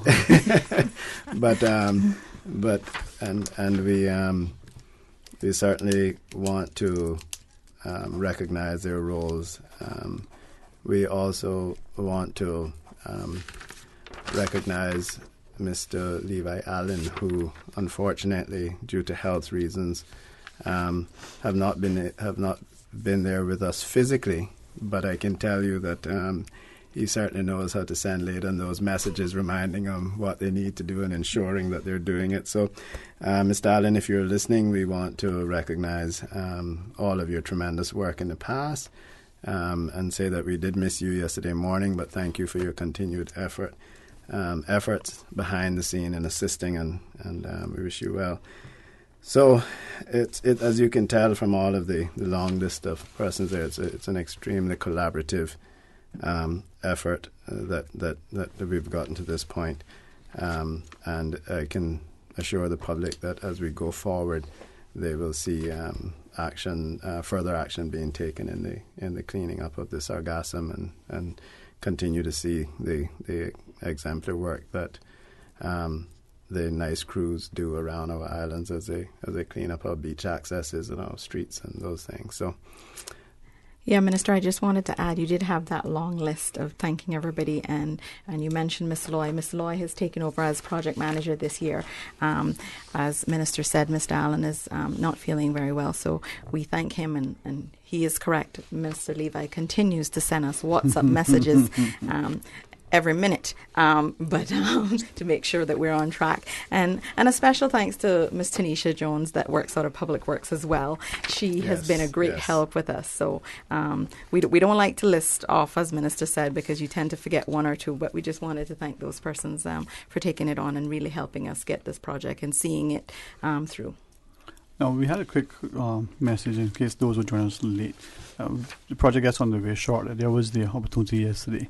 Is it too late, if I read the question correctly, is it too late if someone was interested, didn't know, and they think they may be eligible for them to sort of get signed up and vetted to see their eligibility? Well, normally what we do is we have that set time that the persons are supposed to register. Right. So we usually use that time because the whole vetting, as Minister says, and we have to screen and do all of that afterwards, and we assign work. So usually it's done between that period of time. However, if individuals were unable to attend because of sickness or something, and they have proof of that, then they can by all means send that in, and we will consider that. We'll look at that. So. It is very important, Dwayne, that everybody attends the orientation, because during the orientation, as we say, we like to upskill, provide information, and make sure our workers are informed. So there's a safety presentation that we give. This year we're hoping to give certificates for people who were present at the certification. And we also give additional information. We had additional information about sargassum yesterday. That was new. So every year we do something new during orientation, and we really like people to be there for orientation. It is also the time when they get to ask we give them all the information about the procedures, the work rules, policies, so they know, what it is we expect of them. What they can expect of us, and there's a time for them to ask their questions and get them answered. So we really do prefer that people are there at that time. However, like Ms. Leila said, we have had one or two people who have contacted us, and we've been able to in the past accommodate them because there are genuine, legitimate reasons. We would be closing off, though. We closed off actually yesterday because of all the verification. It takes a lot of time, and we were there till we left there at 8:30 last night. Wow. And quite a few people from different parts of government were there helping us to do the verification stuff, and then we have to go through calling and setting up in teams and allocating and stuff. So a lot of work just, that goes on in the background to make sure we're ready for 7 o'clock Monday morning when they all should be out there. All right. Well, we can see the logistics, and as the Minister shared, the safety aspect of it as well. So, for those individuals, sometimes it's not your time. Right. And one of the aspects of NICE as well, we talk about, helping them. And one of the part of that is to know what your role is, as Ms. Loy said, and your responsibility. And if it's your responsibility and you're aware that the time is between this time and this time to show up to register, that says something about you as well, unless you have, like Ms. Loy said, legitimate reasons that you could not be there. So we really do encourage those persons to come and show up the set time. All right, well, looking forward to it, because I think it's going to be another successful program. Honourable Minister, it's continuing efforts to make sure that not just the country looks good, but the people actively engage and have a semblance of independence when it comes to some economic opportunities. Yeah, and I think there are several different types of persons that come to the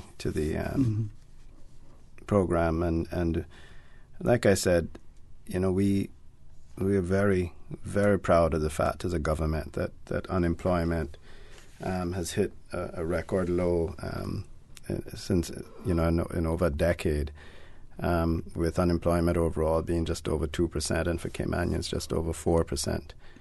But there as I walked around yesterday, I was there 20-30 minutes early and walked around and spoke with persons. Some people I see there at each one of the projects. But you have just to give you an idea of in 2018 overall, we had 25 persons that were 66 years or older, and even from 51 to 65 there were 135 persons. So I see and I speak to a lot of people there that are willing and able, and they're retired, but they're there to have an opportunity to do something and to give back to their country. A lot of them feel pride in a majority, I would say, take a lot of pride in what they do during these few weeks, twice a year. And it really puts them back in touch with the country, and they feel like they're being productive, and they're giving something. In some instances, it's an opportunity to feel productive and to feel as if you are again contributing positively to the community, and it inspires them to move forward from there. And for others, it's that they have done their time, and here's an opportunity now to come back out and give a little helping hand, and get a couple of weeks' work more for the enjoyment of it and the opportunity to come out and participate in something. So, I speak to people across the board for whatever issues, whether they're between jobs, whether they're unable to keep full-time employment, whether it's health reasons or by choice, as well as persons that say, hey, listen, I'm retired, but I'm physically able, and there's a need, and I'm here to help. And those are the stories I hear when I walk through the crowd and talk to the individuals. And so as long as there is a need for it, and as long as there are people who are able and willing to do the job, then I think it's a win-win for all, for the country and for those participating in the program. So again, I just want to really thank everyone. As you heard my team say, they were there until late last night. I was getting the WhatsApp updates as the evening went on. I just want to thank everyone who was there yesterday for their support and for their hard work. Please remember that this is outside of their regular jobs. Yeah. This is outside of their regular responsibilities during the day. Some persons are acting in other departments or in other capacities, and yet giving up the time to come back, knowing that when they get through 8:30 last night, there's still going to be their regular job sitting on their desk waiting on them. So it can be quite disruptive for those organizing it, but I can tell you that I think everyone that's involved, and year after year I see the same people sitting at the desk, same person doing the training, et cetera, they all from the organizational perspective, all find a sense of pride and a sense of fulfillment in working on this program. And I truly see that in the civil servants that willingly come out and help organize and run the program. And again, as the next 2 weeks go by, if it's 3 weeks or whatever, all of these supervisors, all of the management team, they all have their regular jobs to do, and this is additional. So I just want to thank them again for their support. The stalwart civil servants who, without second thought, give so willingly. So thanks very much. It's a long day, but you do it well. Thanks, Ms. Little. Thank you very much for having us. Honourable Minister, appreciate it, man. It's your time. If you wish, I know you have a pressing day ahead of you. Yeah, if you don't mind, and I Miss Loy, I know you have and later have work to get back to. It's up to you. I don't mind if I'll give you a quick update on one or two other things the ministry is doing. Yes, sir. But Miss Loy, if you want to, any final words you want to say? Yes, I do. I actually just want to say thank you to all the and echo Minister's words of thanks to all the civil servants. We're very proud that it's one of the best integrational team in government going across all departments, and they really do a good job working to get everything done. Everybody has a passion for it. Equally, the participants in the NICE program, as Minister says, they're very proud. It gives them a sense of purpose, and they actually have a sense of pride when they see that there's something that they've done to make the island look more beautiful and everything. And they the majority of them really look forward to this, and it's something they want to do, and they feel a sense of pride from it. So just thanks to everybody all around. Thank you very much. Thank you. All right, well, enjoy. And as you said, Honourable Minister, it's a lot under the Ministry for Commerce, Planning and Infrastructure. Almost all encompassing. Yeah. Absolutely. All right, well. It certainly is. Thank you, ladies. Do you have a couple of minutes? Yes, sir. Yes, sir. Fantastic. Yes, sir. This is our opportunity, man. We're always grateful to be able to get a direct update, from the ministry, and when our minister is able to share with us directly. Oh, man, it's important. There are just a couple of things that I thought I would update your listeners to, and while I'm here. One would have been in the press today, and just to remind all of the liquor and dancing, music and dancing license holders that the renewal is coming up. But also to say that we have, and I want to thank the Liquor Licensing Board for their cooperation, and the Department of Commerce and Investment. The Department of Commerce and Investment for their support in helping to streamline and reduce some of the requirements and the red tape surrounding the liquor license renewals. In the past, you had to get planning approval or planning inspection, which include electrical, plumbing, the whole 9 yards, certificates of occupancy. This was very time-consuming, strenuous, and in some cases impossible, not only for the applicants, but for the Department of Planning and its inspectors to get these things done within a couple of weeks of every renewal coming into the Liquor License Board. So we, similar to what we did with the trade and business licensing, understanding that planning has their own laws, they have their own enforcement team. In fact, it doesn't matter what other license you have if you're in contradiction of a planning law, they will close you down. And so planning accepts that responsibility on their own. It is just when you apply for a new license that we will require information from planning to confirm that you do have the proper planning approvals to apply there or to operate there. We have also, we no longer require the police records. In many cases, a lot of these license holders are companies. These companies have to go through the company licensing requirement. And again, if there are any issues with the license, then all the police have to do is inform the board anytime during the year, and then the board can deal with that license holder. We don't need to wait until the week's renewal. Right. In the same context, the Department of Health and the Fire Department do their own inspections as well. This is a part of their responsibilities and a part of their services. And we encourage all license holders, whilst they do not have to provide these for the renewal, they do have to get their inspections, because we share the information with those departments. And if you are failing your inspections, or you are not allowing or organizing your inspections, then you will lose your license anyhow. So just for clarity, they don't need to produce them for the annual renewal, but for instance, the fire inspection, the health inspection still need to be required on an annual basis. Still required on an annual basis, right. Absolutely.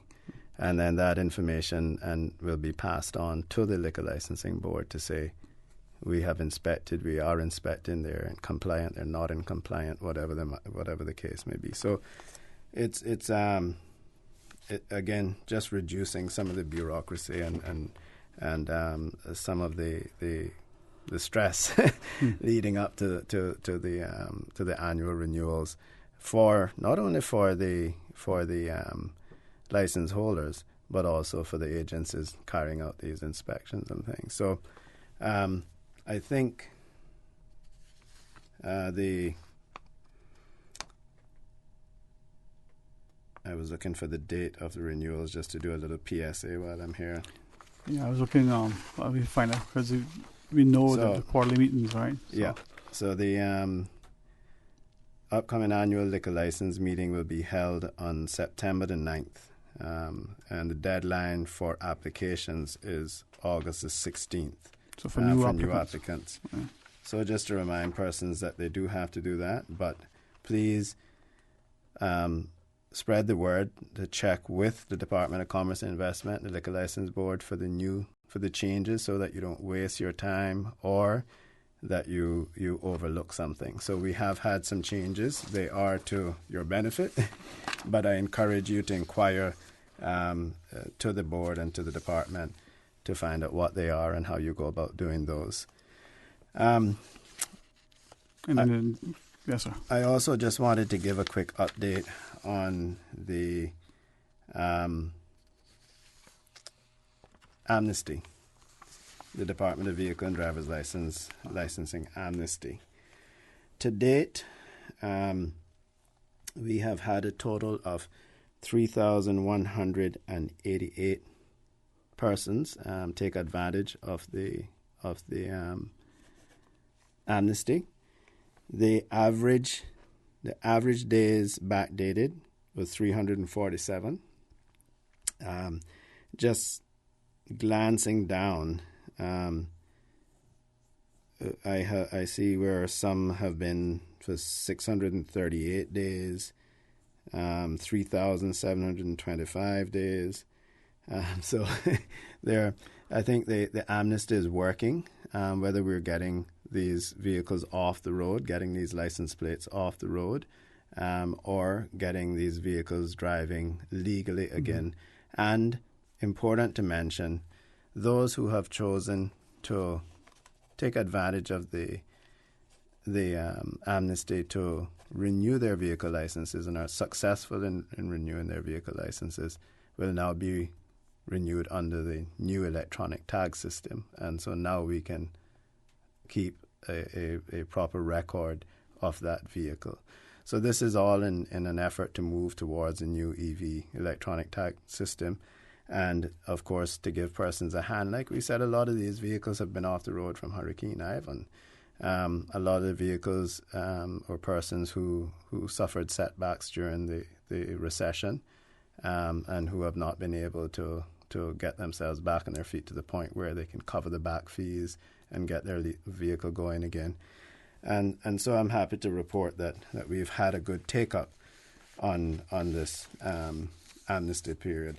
In addition to that, we have, in preparing for the amnesty and getting all the categories ready, we had a good scrubbing of the system, and we were able to remove another 13,212 vehicles from our register at the Department of Vehicle and Driver's License. So that'll bring it down, I think, from what you're sharing. Yeah. So if you want to add that to either getting persons off the road or getting them off the register or getting them in full compliance holistically, we're looking at about 511 or something like that. My quick mathematics.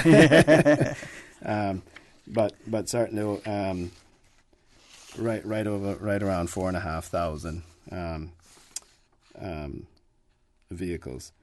So I think that overall, we can consider this a success, and I encourage everyone. I hope everyone took the opportunity to become compliant and get their vehicles either off the road, the plates turned in, so that they're not facing any further charges in the future, or got their vehicles re-inspected and re-licensed and back on the road. All right. So, and in the process, just take your vehicle into any of the Department of Motor Vehicles, whether in Bordentown, West Bay, or Georgetown, with the plates. That is correct. Yeah. Right. That is correct. All right. Well, I appreciate it very much. And if you have 2 more minutes, I'll just give you a quick update on our planning statistics. 2 minutes, yeah. 2 minutes? Yeah, so I'll wind it up quickly. You see him over there?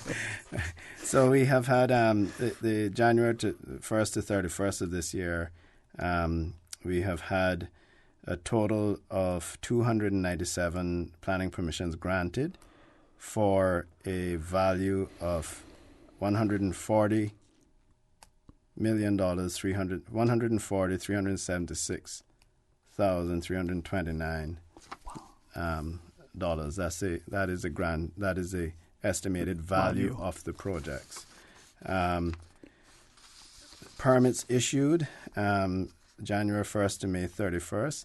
We have issued 533 permits with a grand total of $94,194,094 estimated value. So we've had projects that have valued so far in applications this year that range anything from a couple $100,000 up to a few $1 million. So again, we are continuing to see tremendous growth in that area. We continue to work on streamlining the planning process, and we have just about worked all the kinks out of the online planning service, so we're now 100% online on all planning applications. On the issuing of inspections, issuing of red cards can be done immediately whilst the planner is still in the field. That's all done remotely now. And now we're just working on how do we, from a staffing complement, support that system. And we ask for persons to continue to be patient with us. We're making all of these changes and making all of these advancements, I will say, during a period of time when we're seeing rapid growth. So it makes it even more difficult, but we certainly are making progress. So just a few updates, and I will hand it back over to you, as I know I've overstepping my time. No, man, not at all. I just thank you for allowing me to stay on this side of these guys, because in the day, they're in charge, right? But thanks very much, and any time in the future that we can, provide a forum to update the public. It's a lot that we don't know and we don't always appreciate. So thanks very much. And hopefully the rest of the week will be not just enjoyable, but continue a productive one.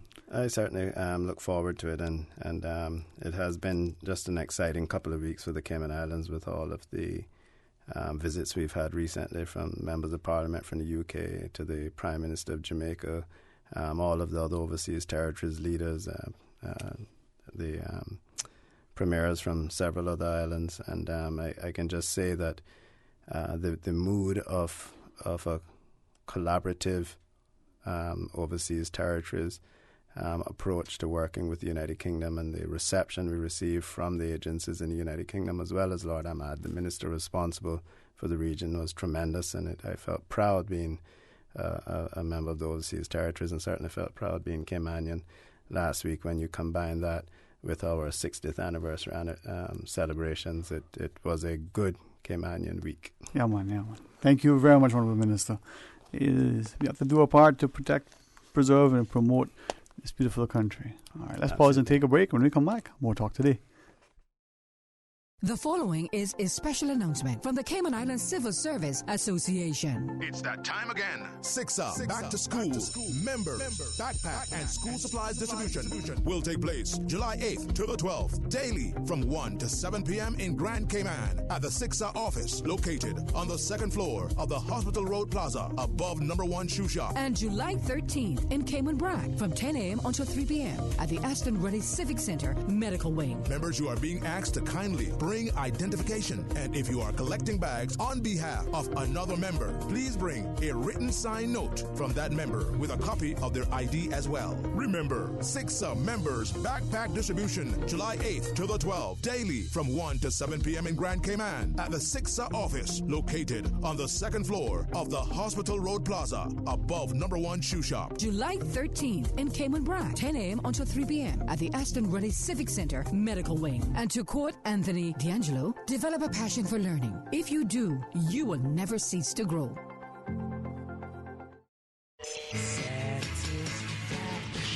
Satisfaction is guaranteed 24 hours a day, whether it's music or information. From Grand Cayman to Cayman Brac to Little Cayman, we've got you covered. You ever hear a thing like that? Radio Cayman in the Cayman Islands.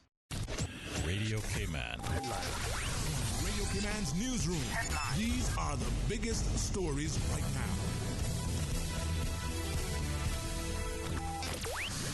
A 17-year-old West Bay man is under arrest and formally charged in a January 3rd burglary attempt. Police say the man is suspected of going into a Fairbanks Road residence and trying to steal property. He appeared in court yesterday and has been bailed to return at a later date. In international news, scores of activists returned to streets across Israel today to protest the killing of an Ethiopian-Israeli teen by an off-duty police officer in what the community calls the latest example of police brutality and discrimination in Israeli society. Protesters attempted to block a main thoroughfare in Tel Aviv before they were dispersed by police.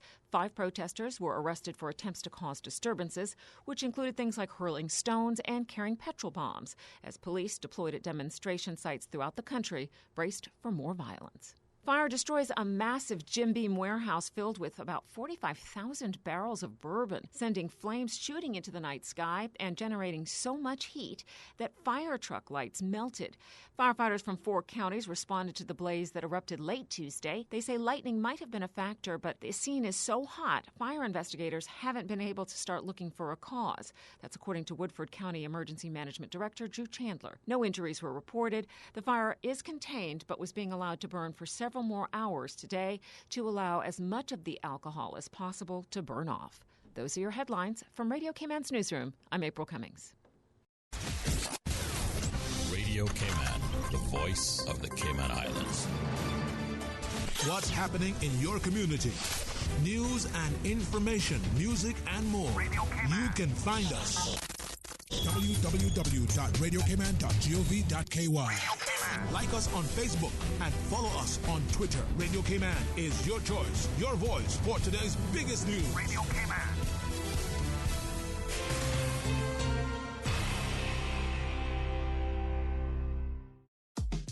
From happy beginnings to happy ever after. Brit-K protects your lifestyle with the best insurance cover at the best possible price. Health insurance with far-reaching benefits. 95% of claims settled in 5 days. Low-cost life insurance. And investments. Security in retirement. With a custodian pension plan. For happy beginnings and a happy ever after. Visit Brit-K.ky or call 949-8699. Brit-K, where people come first. King Sports Center Art of Fun Summer Camp is back from July 2nd to August 2nd. Now in its 15th year, the Art of Fun Camp is ideal for kids ages 5 through 10 with activities from football, basketball, dodgeball, squash, rock climbing, arts and craft, dance, singing, and more. Your child can practice physical and social skills while having fun in a safe and secure environment. For more info, call 946-KING. Like King's Sports Center on Facebook, and you can also find them on Instagram or call 946-5464. King Sports Center, providing you with all your fitness, recreation, and relaxation needs. Register before May 31st and save 10% on camp registration. A caring and community spirit, cherished family and cultural values. These are some of the things that still embodies the Caymanian way of life in the Eastern Districts today. Savannah Pharmacy, your neighborhood pharmacy, located in Countryside Shopping Village, is delighted to offer products and services of real value. Whether it's catering to your family's medical needs or carrying apparel, gifts, and beauty products, Savannah Pharmacy provides you with more than just prescriptions. Remember, they're always just around the corner with everything your family needs and convenient opening hours, including Sundays and holidays. Savannah Pharmacy. For more information, call 946-3336. The following is a special announcement from the Cayman Islands Civil Service Association. It's that time again. SIXA Back to School. Members, backpack, and school supplies distribution will take place July 8th to the 12th, daily from 1 to 7 p.m. in Grand Cayman at the SIXA office located on the second floor of the Hospital Road Plaza above number 1 shoe shop. And July 13th in Cayman Brac from 10 a.m. until 3 p.m. at the Aston Ruddy Civic Center Medical Wing. Members, you are being asked to kindly bring identification, and if you are collecting bags on behalf of another member, please bring a written signed note from that member with a copy of their ID as well. Remember, SIXA members backpack distribution July 8th to the 12th, daily from 1 to 7 p.m. in Grand Cayman at the SIXA office located on the second floor of the Hospital Road Plaza above number 1 shoe shop. July 13th in Cayman Brac, 10 a.m. until 3 p.m. at the Aston Ruddy Civic Center Medical Wing. And to quote Anthony D'Angelo, develop a passion for learning. If you do, you will never cease to grow.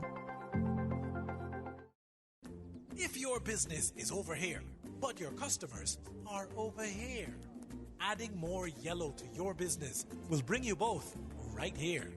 With everyone searching yellows, print, online, and mobile app, getting your business noticed is easier than ever.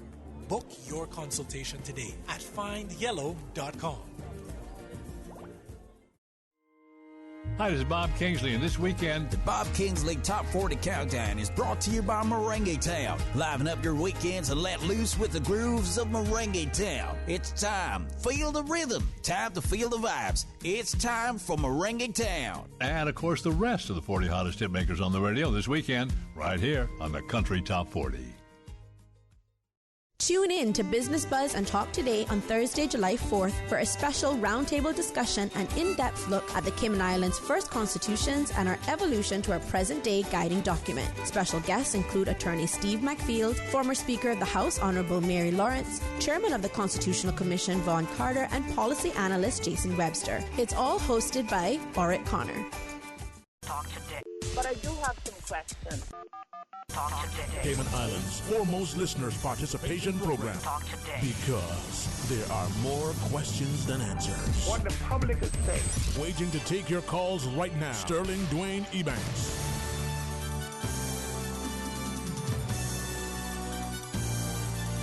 Hey, good afternoon and welcome back. Thank you so much for joining us. It's now some open line as we invite you to share your thoughts. 949-8037, 949-6990, or you can WhatsApp 925-3261. I know some of you are actively and very, as I say, very much engaged in watching the Women's World Cup. Looking forward to the finals on Sunday. Well, if you got a game yesterday, you probably looked at it and either said your team won or you said, well, your team didn't. But who knows what would happen as today's game draws to a close. Who's going to win? 949-8037, 949-6990. What's on your mind? Give us a shout and share your thoughts with us. On behalf of our Royal Cayman Islands Police, just a quick announcement of a community meeting that is scheduled to take place tomorrow. It's the West Bay Police Community Meeting, and it says that the station's area commander, Police Inspector Lloyd Marriott, is inviting all members of the West Bay community to come out to the Sir John Cumber Primary School at 7 p.m. tomorrow for a community meeting. It will be attended by the Commissioner of Police as well as the Uniform Superintendent. As the members of the public will be given a chance to express their views, opinions, and concerns, as well as hear about the developments and changes and public safety-related matters in West Bay. So please come out to the event and find out about what the police have been doing in the West Bay District and what the plans are for the coming months. And light refreshments, a little bit of fellowship will be provided. So that's tomorrow, 7 p.m. at the Sir John Montgomery Primary School Hall. West Bay Police having a community meeting. Hopefully, I'll be reminded to read that public service announcement for our listeners again before we close out. Let's go to our phones though. Welcome and good afternoon. You're on Talk Today. Hello, good afternoon. Hey, good afternoon, Jay. Hey, how are you, my friend? Okay. Good to hear from you, man. Yes. I said, I have a question. Mm-hmm.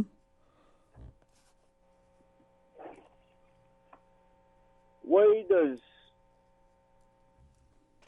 the government continue to give away concessions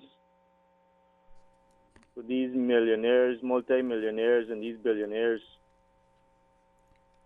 when this is money that we need for our country in order to build trade schools for our young people and in order to put into a pension fund for when we get old, that the government is able to contribute something towards our pension?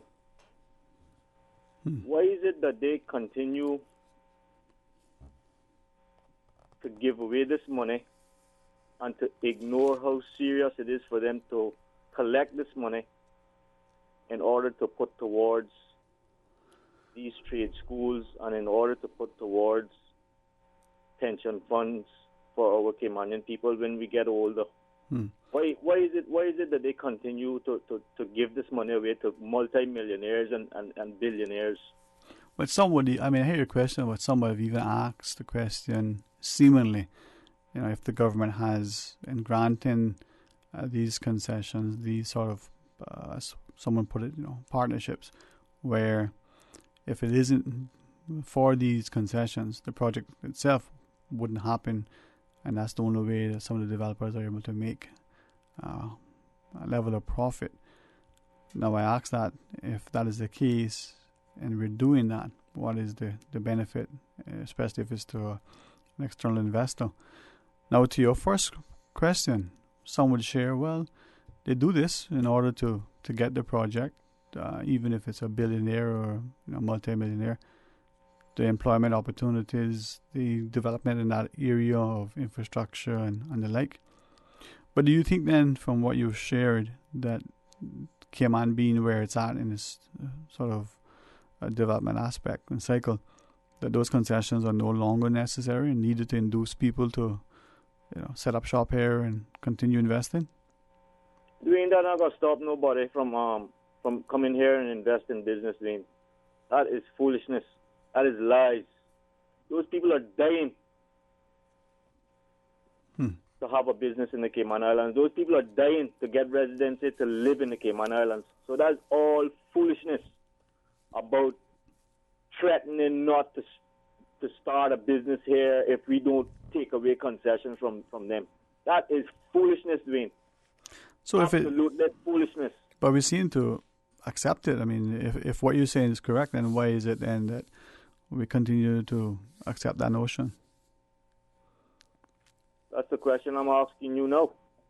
So how why does the government continue to give away our money, Dwayne? Not theirs, not the $11,000 or the $15,000 a month that they're making, Right. Okay? Our money.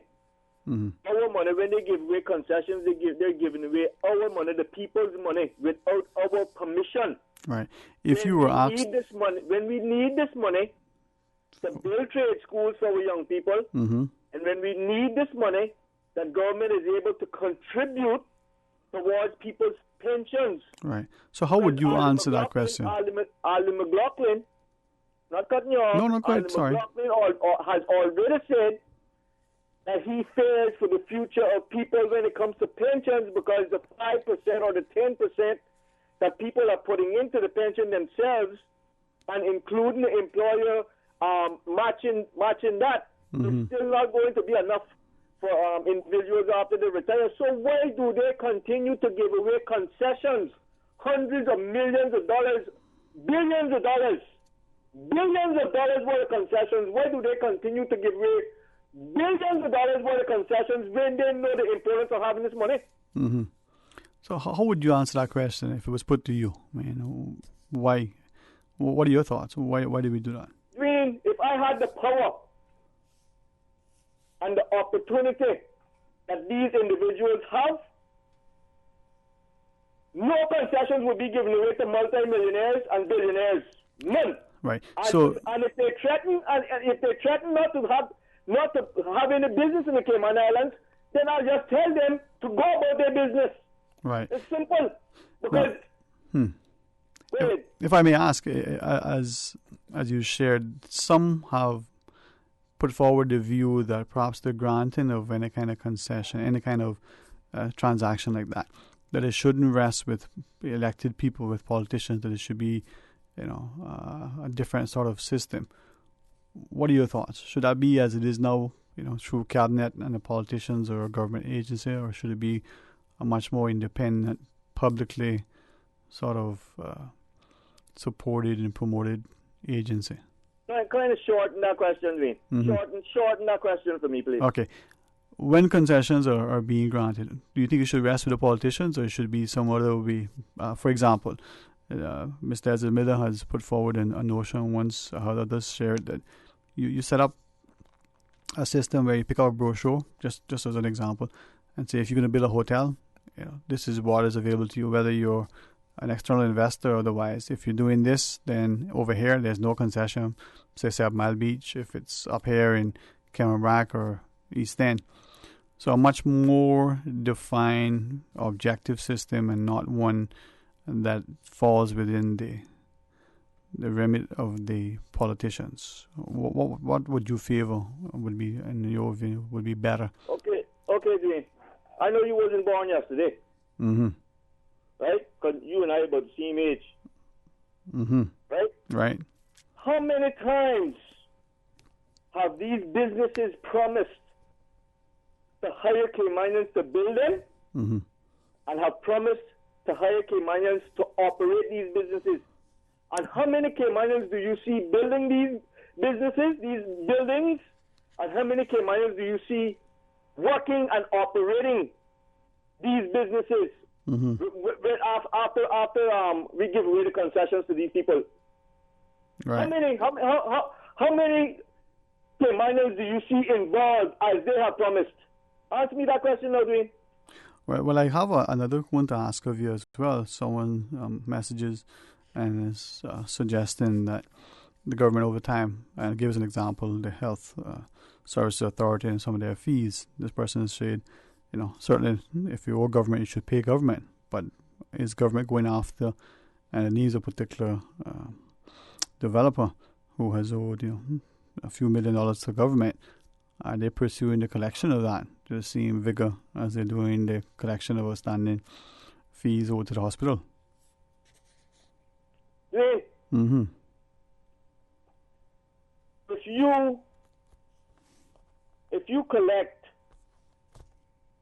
you collect $100,000 for your pension after you retire, right? Right. And the pension people, the people at the pension that hold your pension, they give you $1,100 a month. Right. How long is that $100,000 going to last? Well, if you just do it without inflation, 12 months out of a year. 12 months out of a year. Add that up. Right. So, but it's not going to be enough to sustain you. No, it will not. Right. And then it's just going to turn around and fall right back on the government. So the government, I think, like they not got no sense, Dwayne. Either they don't have no sense or they don't care. Either or either. They have no sense or they don't care. Which one is it? Sadly, what if it's both? Well, I wouldn't want to say something else, but all right. I hear you, man. I hear you. I just leave it at that. Thank you, man. Thank you for your passion. Let's take another call, would we? Good afternoon. Welcome you on Talk Today. Hello, good afternoon. How are you doing? Very well. How about yourself? Good, thanks. Good, very good, thanks. I just want to comment briefly on one of the questions that you posed to the last caller, who I thought made some excellent points. Right. And I'll just leave that like that. But you asked the question of whether the caller would agree with divesting the power to decide upon certain projects or certain concessions to an independent body, so to speak, such as an authority or what have you. And just two quick things. One, we used to have such a body way back in the mid-90s, Development Advisory Board. For whatever reason, it was disbanded by government when it did its reconsideration of the various committees and statutory boards that it had. But essentially the duty of that board was to consider all projects with an estimated value of 25 million or more, and to decide advise government and central planning authority whether or not it would be a valuable project when taken as a whole for the people of the Cayman Islands. And it was disbanded. But that having been said, the bigger point is this: if we were to go that route of divesting that power to another, to someone outside of the Legislative Assembly, I think there's even less accountability if the accusation is that there is unfairness in the process, and that government shouldn't be doing things like this. I think that it is precisely part of the democratic process that those persons who are elected are held responsible for their actions, and as such, I think ultimately it should be a committee of the whole House or whatever methodology that involves the elected members directly in making decisions about large projects. I don't think divesting will change anything. You just have another body of people, and at the end of the day, people are people. So we still run the same risk if there is such a risk that exists.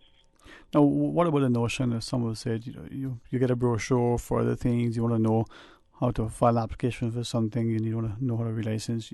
There's a process there. Should we not have the same for concessions if we're going to allow them, and have it clearly defined and identified? You're coming in to do this. This is what the government is prepared to do to assist the project.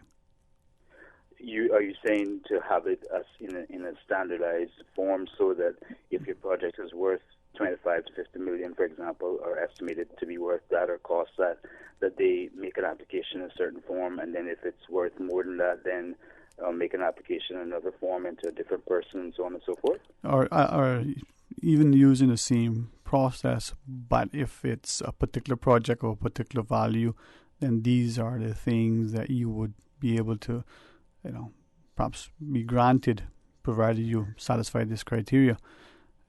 Would that be in a more transparent, creating a more sense of accountability and, fairness, and a sense of that you shy away from the subjectivity that some have alleged may occur? Well, to be honest, I mean, I see the point of your question, Dwayne, but I'm not sure that we have a problem with the transparency aspect of things in that regard. Insofar as what I'm saying specifically is that, if there's an FOI, for example, done on, hopefully it wouldn't even need that. It should just constitute an inquiry. If it's a project which affects the public in any way, shape, or form, which almost everyone will, then a simple inquiry to the relevant ministry should both provide the relevant investor with the information that they are required to put forward, as well as any member of the public, of the voting public especially, who wants to know the details of how the process was conducted, should have access to that information, to the public information. Some have alleged over the years that there's this perception. Let's say, for example, the project, the developer has going to expend $10 million. Just to make it easy to understand.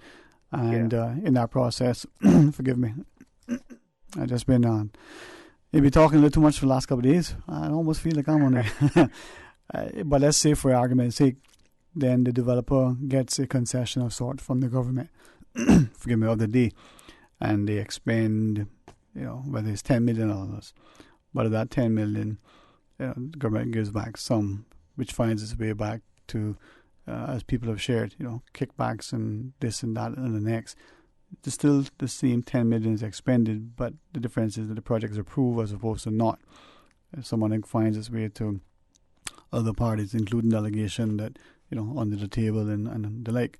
Or if it's not the 10 million, maybe it's 8 million or 9 million that's expended. So there's a savings to the investor. But then that extra 1 or 2 million is being funded by the people, which then finds its way elsewhere. Those types of things, could we avoid any kind of allegations or perceptions and therefore impugn the reputations of the people involved? What could we do to address that? Well, just as is the case, in my opinion, just as is the case with the enforcement of laws that are currently on the books, and we have more than enough laws to cover virtually everything except an impoverished labor law. But that having been said, I think that one of the things that we quickly fall down on as well, we, the Caymanian people, and indeed our government, since we are a democratic government, or we have a democratic government, is information that will go before will put the horse before the cart, so to speak, and actually inform the public of what to expect, what happened, how the process was conducted.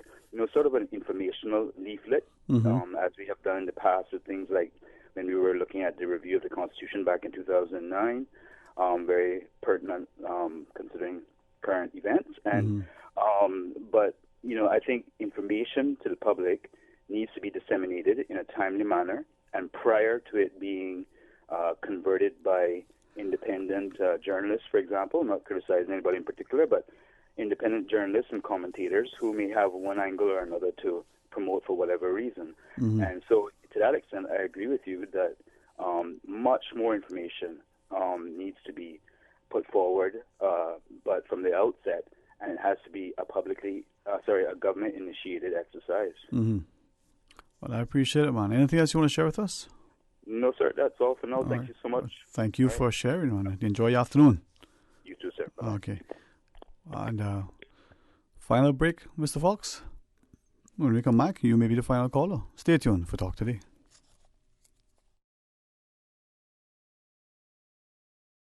The following is a special announcement from the Cayman Islands Civil Service Association. It's that time again. SIXA Back to School Member Backpack and School Supplies Distribution will take place July 8th to the 12th, daily from 1 to 7 p.m. in Grand Cayman at the SIXA office located on the second floor of the Hospital Road Plaza above number 1 Shoe Shop. And July 13th in Cayman Brac from 10 a.m. until 3 p.m. at the Aston Ruddy Civic Center Medical Wing. Members, you are being asked to kindly bring identification, and if you are collecting bags on behalf of another member, please bring a written signed note from that member with a copy of their ID as well. Remember, SIXA members backpack distribution July 8th to the 12th, daily from 1 to 7 p.m. in Grand Cayman at the SIXA office located on the second floor of the Hospital Road Plaza above number 1 Shoe Shop. July 13th in Cayman Brac, 10 a.m. until 3 p.m. at the Aston Ruddy Civic Center Medical Wing. And to quote Anthony D'Angelo, develop a passion for learning. If you do, you will never cease to grow. At Seaboard Marine, customers often ask us questions about their shipments. I have various items coming from different suppliers that I need to ship to Cayman. Do you offer consolidation? Yes. Seaboard Marine offers consolidation for full and less than container loads. We can hold your packages at our Miami warehouse until everything arrives and ship it all in one go. And we have the best rates to Grand Cayman. Visit seaboardmarine.com for more information. Shipping shore to shore, Seaboard. Did you know that in the event of a hurricane, Water designated for the purposes of drinking, cooking, and bathing must be disinfected before use. Water may be disinfected either by boiling or through the use of chlorine bleach. To disinfect through boiling, simply leave the water on the fire for 1 minute after it begins to boil. To disinfect with bleach, add 3 ounces of chlorine bleach to every 1,000 gallons of water. If you are not able to smell the bleach in the water after 30 minutes, then add half of the amount of bleach that was added during the initial application. Recheck the water after 15 minutes to ensure that there is a residual bleach smell. A residual bleach smell is an indicator that the water has been properly disinfected. For more post-hurricane safety tips, visit DEH website at deh.gov.ky. Talk today. But I do have some questions. Talk today. Cayman Islands' foremost listeners participation program. Talk today. Because there are more questions than answers. What the public is saying. Waiting to take your calls right now. Sterling Dwayne Ebanks. Hey, good afternoon. Welcome back to Talk Today. Thanks so much for joining us, and we certainly appreciate the opportunity. Final calls, final thoughts, final afternoon. Hey, listen, tomorrow is the 4th of July for American friends as they celebrate their independence. We celebrate the signing of our Constitution. Now, Monday, as we celebrated the official observation of the Constitution Day, our Canadian friends celebrated their Canada Day. It's a week of celebration. And that, please join Mr. Orrett in the morning. Have a very busy week as he, sits in during that start. You usually have the business buzz, facilitate the panel discussion. He'll come back here during the Talk Today segment and do likewise as we talk about our Constitution. So we invite you to be a part of that, be informed, get involved, and if there are things that you're not quite sure of, make sure that you understand. If you're not quite sure that's the historical record, don't let it be rewritten that excludes you or reinterpreted that somehow infringes on the truth. Now, again, a reminder, tomorrow evening at the Sir John A. Cumber Primary School, the West Bay Police is having a community meeting. In attendance will be the area commander together with the commissioner as well. And it's at 7 p.m. at the Sir John A. Cumber Primary School Hall. So late refreshments will be available. Come here what the police have planned in relation to safety and security. So that's 7 o'clock tomorrow at the Sir John A. Cumber Primary School Hall. All right, until tomorrow, please, as we said, join me start in the morning for a special, round table panel discussion on our Constitution during that normal segment that you expect to hear the business buzz. And of course, he'll be back for the Talk Today segment. Until then, be blessed.